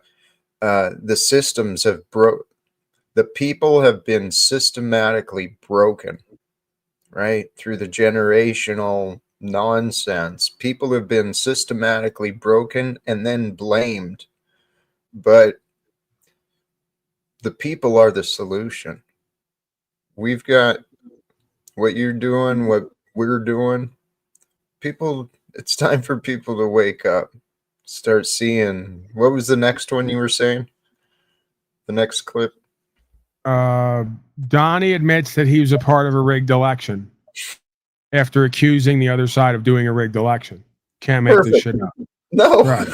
It's just exactly what I just laid out, right? We have a very, very special day coming up. You know, we have a lot of them during this term. And interestingly, I had none of them had I not had a rigged election. Had the election not been rigged, I would have been out of here. I would have been gone. The radical left would have said, we got rid of him finally. But no, now they have me for another 4 years. We talk about that. And in the other 4 years, you know, I sort of said, I got the Olympics to come in and I got the World Cup. We have a... Right. So had I not had a rigged election, the left would have got me out of here and I wouldn't have been here with you. Thank you for admitting what we've all suspected is true on both sides for the longest time. And Trump's the perfect guy to be in office because he literally comes out. He's so hubris filled that he can't do no wrong, that he literally comes out. This is why I love the bit I do here. I'm doing them. You guys suck their dick and pay them to do it and then tell me I'm an enemy while I'm on the ground standing for the antithesis of this and teaching you all how to do it. I love that game. You see the game I'm playing on. Remember I said I do simulations? This is part of it. When I play up my virtues and I act a bit more condescending and arrogant than I am, I'm pretty much those things, right? Irish Italian from New York, very abusive, narcissistic upbringing. Some of it's rubbed off. I take that to the next level and really put on and perform with it and do kind of a bit non-bit. You guys hate it online, but you love it here. It's the weirdest thing ever. There's no consistency here. Something about culting, I'm thinking, right? So, you know, a newsflash, Donnie, Joey, Barack, Barry, Georgie Boy, and all the rest, not the most competent and capable people to run the U.S. corporation or the country, either or. Not the best and brightest, right? Maybe part of a rigged election campaign where the 12-year-old found out that all except for one presidents are related to one English king. Wow, what are the odds of that? Is it possible government's a family affair and it has a goal in mind? To take all your rights and property and convince you to do it contractually through their legalist society? Maybe. No. They're really just constantly positioning, trying to figure out how to keep us the safest, you know? They're positioning behind us and up under the rectum. They're positioning to make sure that they can really get an eye on us and keep us fucking safe. You know.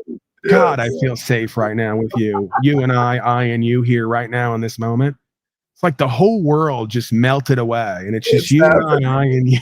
Just overcome by the warmth of safety, huh? They wonder why I'm such a likable guy at times. Because I always feel so fucking safe here in this room. I know. You know? It allows you to just open up and love and trust so much more when you feel so fucking safe here. You know? You get it. I do. I do. Right. Okay, let's continue on. So we got Trump considers using U.S. cities as training grounds for the military, more keeping us safe, right? He's practicing for the next safety thrust is what it is, right? God, yes. Yeah, and we got to practice on the dangerous cities that we've disarmed and made everybody into a criminal with code. You know, we gotta make sure we practice on our own people how to take over somewhere else next. Maybe they are where we're taking over next. Who knows? Maybe I don't know, send in more federal troops like they already did to 19 states. And they love it. They cheer for it. They pay for it. Send a bunch of armed guys, centralized military with covered faces to take over states to keep us safe. It's totally not an armed insurrection. It's totally not martial law. No, it's totally legal. So, Pete, we should use some of these dangerous cities as training grounds for our military, National Guard, but military. We have breaking news. President Trump just made a major announcement. He wants more than just the National Guard deployed to some of the country's biggest cities like Chicago and Portland. And he wants active military there to, quote, use some of these dangerous cities as training grounds. As you just heard, he later described what he sees in Portland. Portland, Oregon, where it looks like a war zone. And I get a call from the liberal governor. Sir, please don't come in. We don't need you. I said, well, unless they're playing false tapes, this looked like World War II anymore. But now it's like a war zone over there. They have IPAL. They have vegan restaurants. It's a war zone, that Portland. While he's bombing Gaza into like a concrete rubble. You can't make this shit up. You know, this is just top level comedy, non-comedy, right? Tragic comedy of errors through world history and experience. Okay, and this is what Trump, by the way, tells his top brass when we're in the middle of bombing other lands with other corporations to do expansionism and have Gaza, as he says, to turn it into a beachfront property and resort so he can sell shares to citizens. I'm not kidding. We played the video of him at New Jersey, or his group at New Jersey, selling timeshares for Gaza in the future when they get the resorts together. You can't make this shit up. And then they say, well, Donnie's the best president. He's a businessman. He's not a politician. Great. You turned everything into a fucking for-profit corrupt business. And you call that running a country or leading on the land with the people, right? Go ahead. I saw the finger, the telltale finger. It's insanity, dude. I don't know what I don't know where I was. You thought you had something to say, and you don't even know where we are right now. Like, well, I get it. It's hard for me as well sometimes to keep talking when I'm confronted with this as reality, right? It's a bit shocking. It is shocking. And it's dude. I have the guilt of buying into it. I played along like it was real for so long. I get it. But it's so unbelievably just insane. The separation, the propaganda, the illusions. Donald Trump ain't on our side, folks. I don't know what people are thinking. Well, we need more self-chosen suffering to get that. All right, Donnie tells his top brass, if you don't like what I'm saying, you can leave the room, and there goes your career and all your medals, right? So him doing a bit non-bit, a joke non-joke, where he's invoking the idea, you guys can do whatever you want, but if you do get up and leave and don't follow my unlawful orders, I'm going to strip you of all your titles and your status and your cute little ribbons and medals, right? Imagine this. Imagine these are grown people, folks. These are the people in charge of defending, supposedly, you and I and the great land. Let's go to it. Oh yeah, you feel that right off the bat? That feels good. Oh, yeah. A little pomp and circumstance. Thank you very much, Pete. Great job you're doing too. Fantastic job. Great guy. I've never walked into a room so silent before. This is very. Don't laugh. Don't laugh. You're not allowed to do that. You know what? Just have a good time. And if you want to applaud, you applaud. And if you want to do anything you want, you can do anything you want. And if you don't like what I'm saying, you can leave the room. Of course, there goes your rank. There goes your future.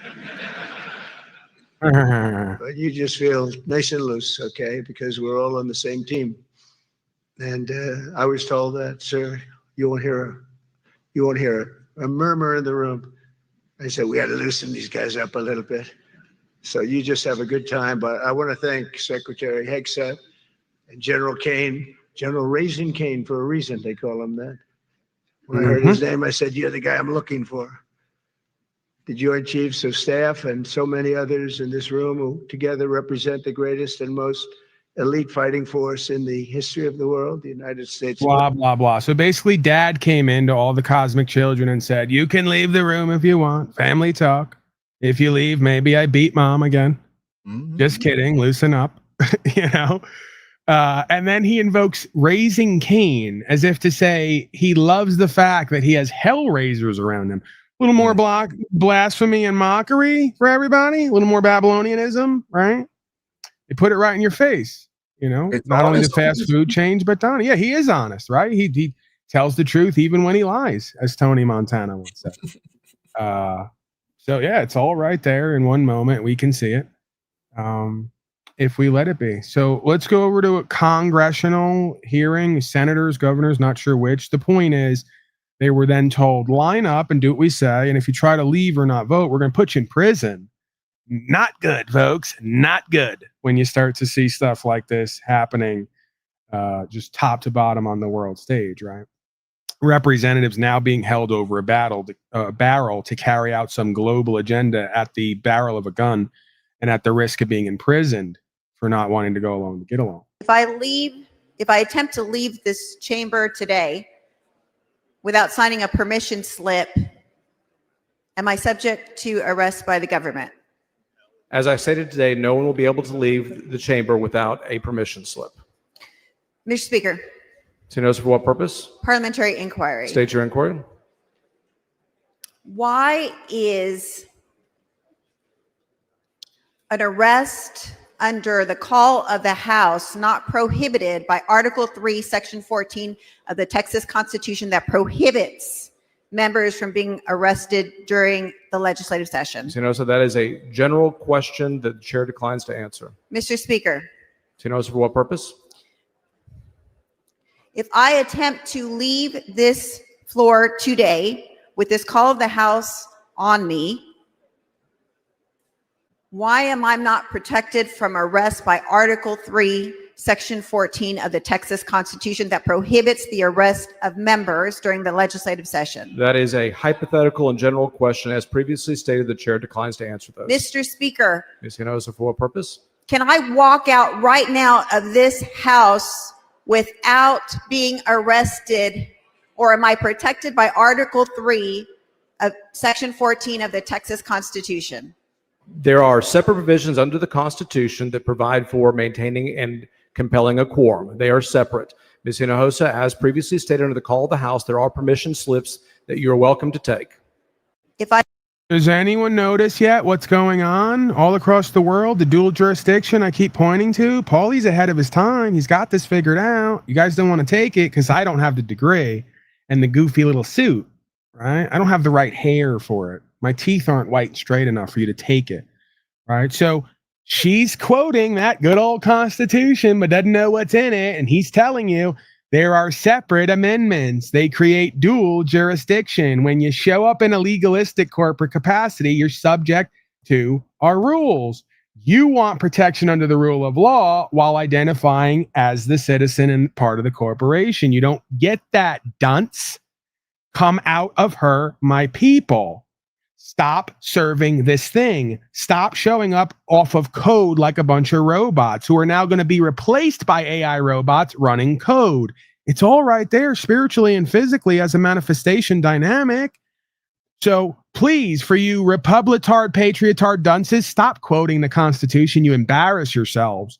For the rest of us who know what's in there, like this guy, who either they use it to free you like me or enslave you like him, stop quoting it. They taught you to quote a document that's been so amended by you quoting it. You're saying you get your rules and law from the damn document. And in there is a public safety clause. So now they just say everything is threatening the safety of the public. You don't do what we say, we get to sanction you. You have to stop appealing to false authority. You have to stop citing code as law and contracts as the source of where you get your law, right? This is what gets everybody wrapped up at court and in these proceedings. But they have everybody convinced that an LLC and a corporate capacity is how you limit your liability. till you can't anymore, right? Because that's what you all signed up for. You thought you could do and say whatever you wanted. They could never hold you liable beyond a certain point because it's all in a corporate capacity. Well, now they're coming for everything, and now you're stuck in the box that you thought gave you protection, walled you off from God and the rest of the rule of law. Okay? So there's one way in, there's one way out. If you don't understand this and apply this, you will be subject to the statute, policy, and code and the fraudulent contracts that you all take out, whether you know it or not. Okay, so this is a movement in consciousness. This is a whole wave of understanding that is pervading the algorithm. I saw it yesterday. One thing after the next of people sounding like Paulie Boy, saying the difference between policy and code and law, the dual jurisdiction, how we got ourselves into this, and how we get out. The time is now. It's already happening. Okay, and it's going to be moments like this that make it happen because you folks are finally going to get the point. You weren't listening to me till they put that fire to your ass and your representatives' asses, right? Who are my representatives again? Oh, that's right. I'm here made in the image of the Most High. I don't have any other man or woman who represents me as anything other than I am that I am is. And guess what? That's enough.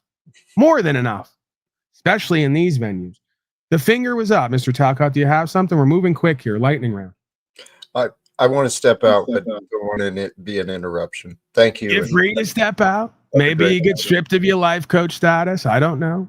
Who knows? Just kidding. Mr. Talcott, everybody. Stepping out. Taking his hiatus. Okay. Donnie laughing and giggling about COVID. It's all a big joke. They all laugh and giggle. Oh, we locked everyone down. Yeah, we did slavery. Ha, ha, ha. Someone sneezed. Maybe I got COVID. Yeah, it's not funny. But it is. Kind of is, but it isn't, right? Tragically comedic. We'll save it for next time. One last clip about your left and right-wing politicians, what they're all really about. You can just look to the state of Israel if you want to figure out who or what is running your country and what they really serve. The Jewish state has never had a better friend in the White House.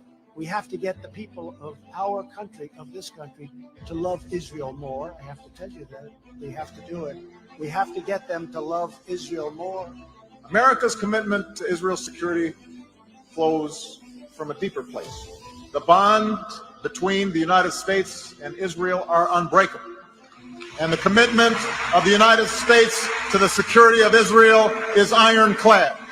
And let me be clear, I will always stand up for Israel's right to defend itself, and I will always ensure Israel has the ability to defend itself. I get criticized for having said it a long time ago. You need not be a Jew to be a Zionist. I'm a Zionist. We can say today that America is Israel's oldest and best friend in the world. The Jewish state has never had a better friend in the White House. We have to get the people. Interesting how both sides are supposedly at war and at odds, but all agree on all the things that matter. If you can, read between the lines, right? See what's really going on. How fascinating. All right, final round of questions, comments, concerns. Smoke them if you got them. 602-730-0122. But I think I'm out of here. You know what? Hold it. Save it for next time. I'm checking out here. We're almost a half hour or more over our allotted time. Extended intro on the way out, starring a Mr. James Freeman, another fascist statist coward who in this clip you'll hear talks about me, says that I'm going to get people hurt and put in jail by not cooperating and not complying. That's called activism and civil disobedience, you fucking slave. And then he even goes on to say, well, and this is Mr. Freeman, the influencer who has hundreds and thousands of subscribers and probably makes millions of dollars pushing his garbage on all of you, right? Because that's how this world works. That's how the algorithm works. It gives access to and pushes those and generates support for those who push the mainstream narrative, even when they try to play idol and hero, right? So Mr. Freeman shows up places. He dresses like cops. He gets footage. He does content. He reminds these people of certain things, but he doesn't civilly disobey. He doesn't practice non-compliance. He doesn't go to court and get results like I and others do. That's why he's pushed in the algorithm. That's why most statist fascists pay him and support him, right? So you truthers, you got to get with the program here and understand what's really happening, right?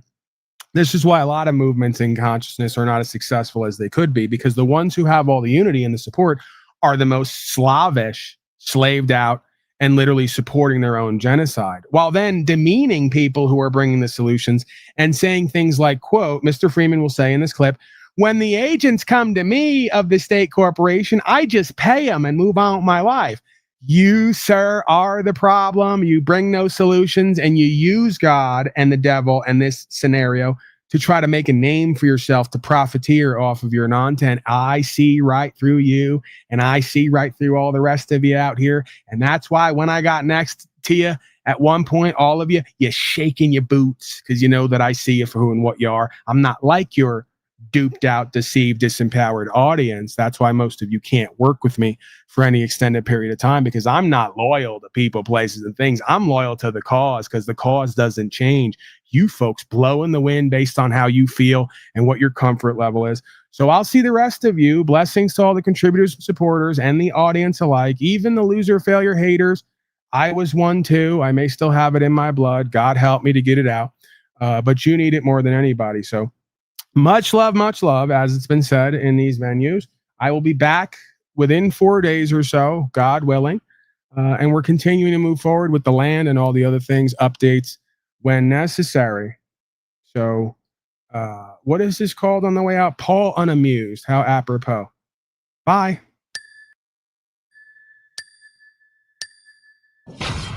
The cavalier, glib coward at his core tries to present false strength and masquerade. And let him know I said that. You can go clip this out, all you people who want to play the middle. I don't mind it. Don't mind it. Be the emissaries for the back and forths, because if you didn't, these motherfuckers would watch it and listen and turn it off and act like it never happened. So go run this package, special delivery over to these motherfuckers tomorrow or in the meantime, and let them know I said so. Exactly what the fuck I think. And if you want me to come on your broadcast, I'm sure you don't. If you want me to come on your broadcast and say it nice, kind, and polite for your audience, I will, and it's not going to change the truth. Oh, well, all I have to do is hand him a stack of papers and tell him about a yellow fringed flag, and he's going to let me go. That's not reality. We're going to reward this fucking punk-ass coward clown who's going to inform on everybody and not walk the walk and try to detract from those who are. And we're going to destroy Paulie Boy if we can get it done. He's a sob-sit terrorist. He's got no credibility, even though he's got results over and over again when the shit hits the fan while they're hiding under their mama's skirt. But I just give them their money. Oh, no one ever thought of that before. You fucking weak ass. No wonder you won't come over here. No wonder you won't interact with me. No wonder Brian's hiding from me right now. He's going to pretend that he just forgot about me to text me back. Government is absolutely necessary to test and challenge you bitch ass motherfuckers on who you are, what you're claiming and crying about, and what you're not. And it's working perfectly. I say give us more, and it doesn't matter what I say. I know more is coming because it has to.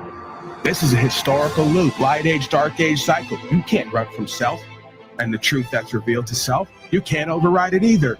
And it eats you up inside. So while you play these games and grift like there's no tomorrow, you know in the back of your mind it's all coming to a head.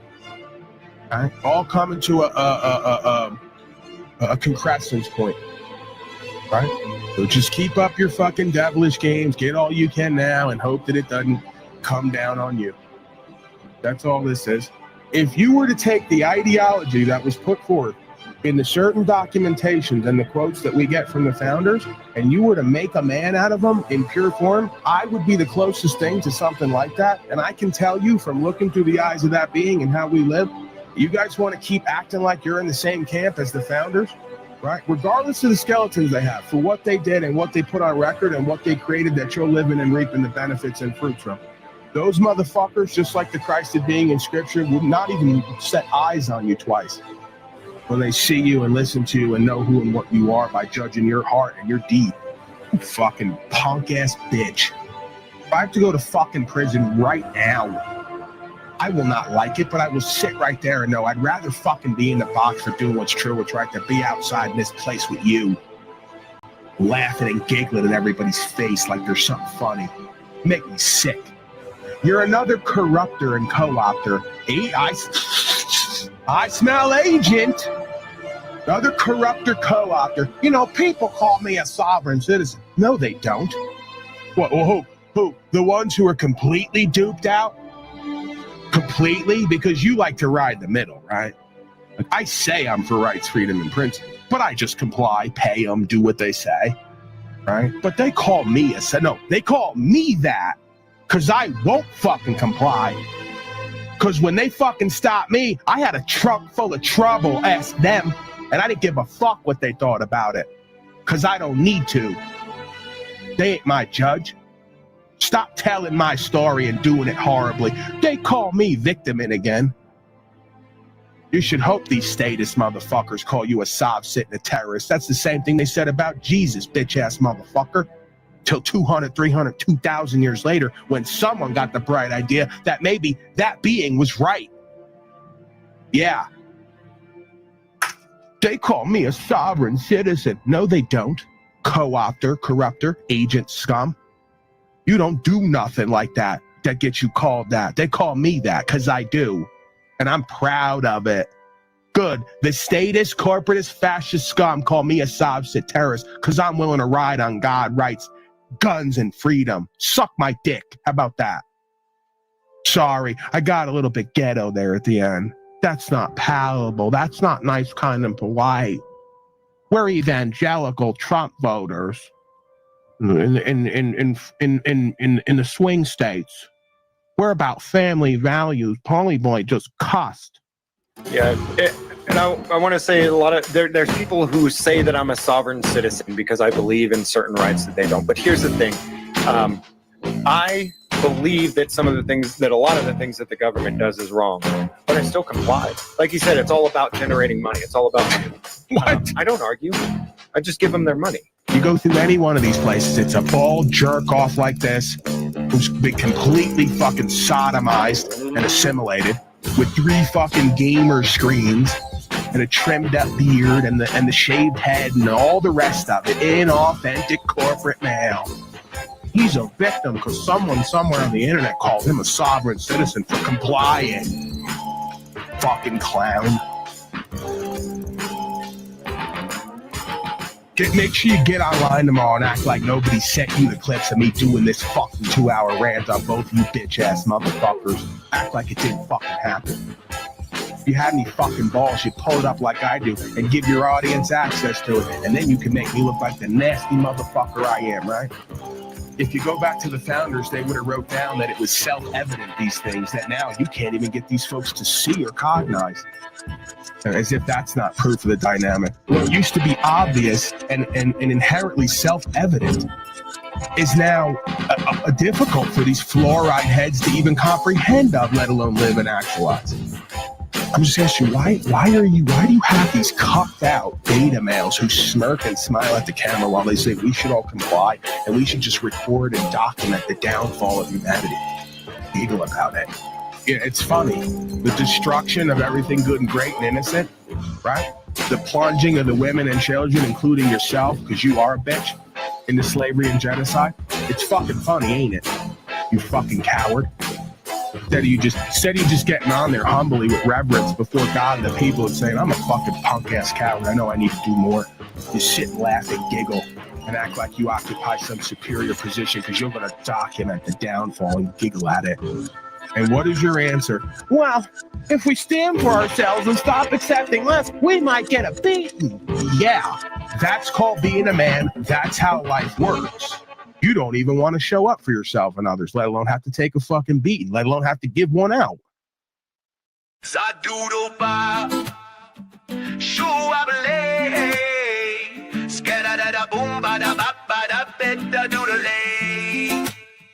My dog is a soft city, don't take commands. He's a 4-part rebel wearing mud from the land. Don't work, don't guard, don't heed my call. He'll run in for dinner like he's chasing the balls. I doodle bob, shoo wobble, scatter da boom ba da ba ba da bit da doodle. I gave him freedom cause I hated the chain. Now I'm mopping up mud again. Lazy posturing, a good boy till he's not. He reads the rules, then pisses on the spot. Comes when he's hungry, leaves when he's full. And all the pups copy like he's king of bad school. When I clap my hands, pups scatter and hide. But he just stares with dumb soft-sit pride. Head tilt, blank eyes like what I do. Bro, you tore up the yard and tracked mud on my shoe. My dog is a soft-sit, won't bend or break. He takes every privilege like where's my steak? He don't listen when I speak, but he knows what I say. Slips past my back like it's all play. I try to be fair, I try to be wise, and I know I'm the tyrant in his soft-sit eyes.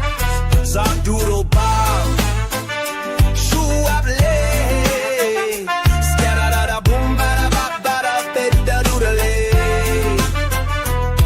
First time he bred, I said no way he could. He slipped that gate like a ghost through wood. I saw myself, he tried to do it again. Look back at me with that wolfish grin. 5 pups later, they all got his flame. Second gen soft sits changing the game. Now she's pregnant again. Don't know how he scored. Bro figured out the round knob door. My dog is a soft sit. Don't build, don't plan. He don't pay rent and he choose what he can. His freedom he flies like a flag in a storm. The weight of its shadow ain't noble or warm. He don't take commands. He don't follow the rules. And now I'm tempted to remove his jewels. Zardoodle Bob, shoo up lay, scatter da boom bada bada beda doodle.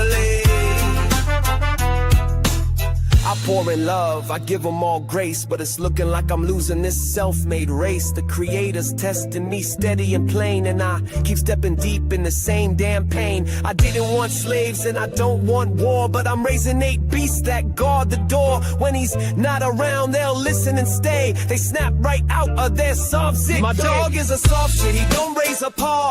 Trying to bend the house to his personal law. He don't need words, just a sideways glance, and I'm standing in mud with no second chance. I doodle bob, shoo I belay, scatter da boom bada bada beda doodle.